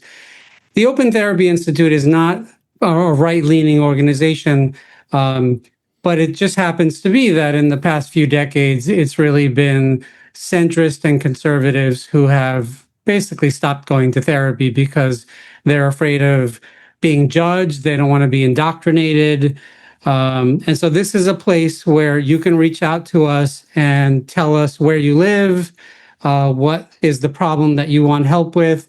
And at no cost, we will send your information to our group of therapists, and they will contact you and potentially see if it can work out to see someone in therapy. So there are a few organizations like that, but the Open Therapy Institute, I think, is the best one in terms of being able to do that. And it's great because it's free.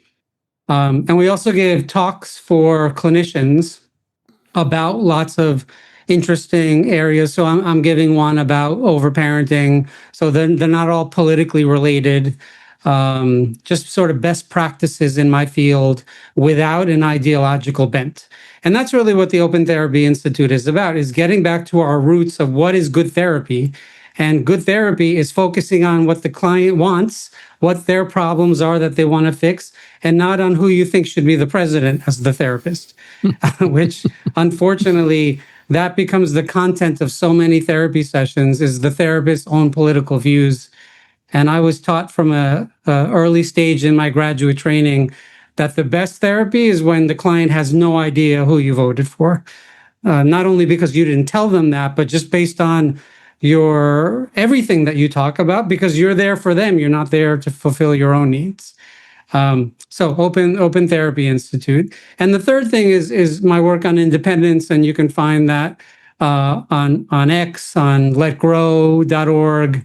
We'll be doing some other things with social media. So if you're a parent and you're not sure how to actually institute increased independence, if you're worried about it, we have lots of free materials on Let Grow and in other places where I talk. So those are sort of the three areas.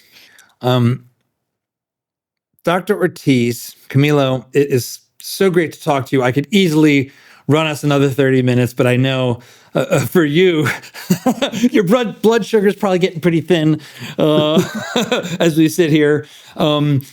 Anything else you'd want to share with the audience before we wrap things up? Anything else I want to share? Well, just particularly if you're a parent, we'll be rolling out lots more about independence in the next few months. And if you're a clinician and you want to learn how to administer independence therapy, which is only a 6-session treatment for anxious kids, we'll link below, but we offer free trainings about every 6 weeks over Zoom across the world for people. And if they take my free manual and my free training, they can start doing independence therapy, assuming they have reasonable skills. You're not just talking, you're doing, you're providing, you're serving. It's why I'm so... Very anti-capitalist to be giving away everything for free, but It's a freemium model. It's a freemium model. You're opening up the funnel. It's like Fortnite. You play for That's free, right. you buy the skins, and that's how they make their money. I'm the Fortnite of psychologists. Dr. Ortiz, thanks for coming back to Dad Saves America. Anytime. So fun. Thanks, John.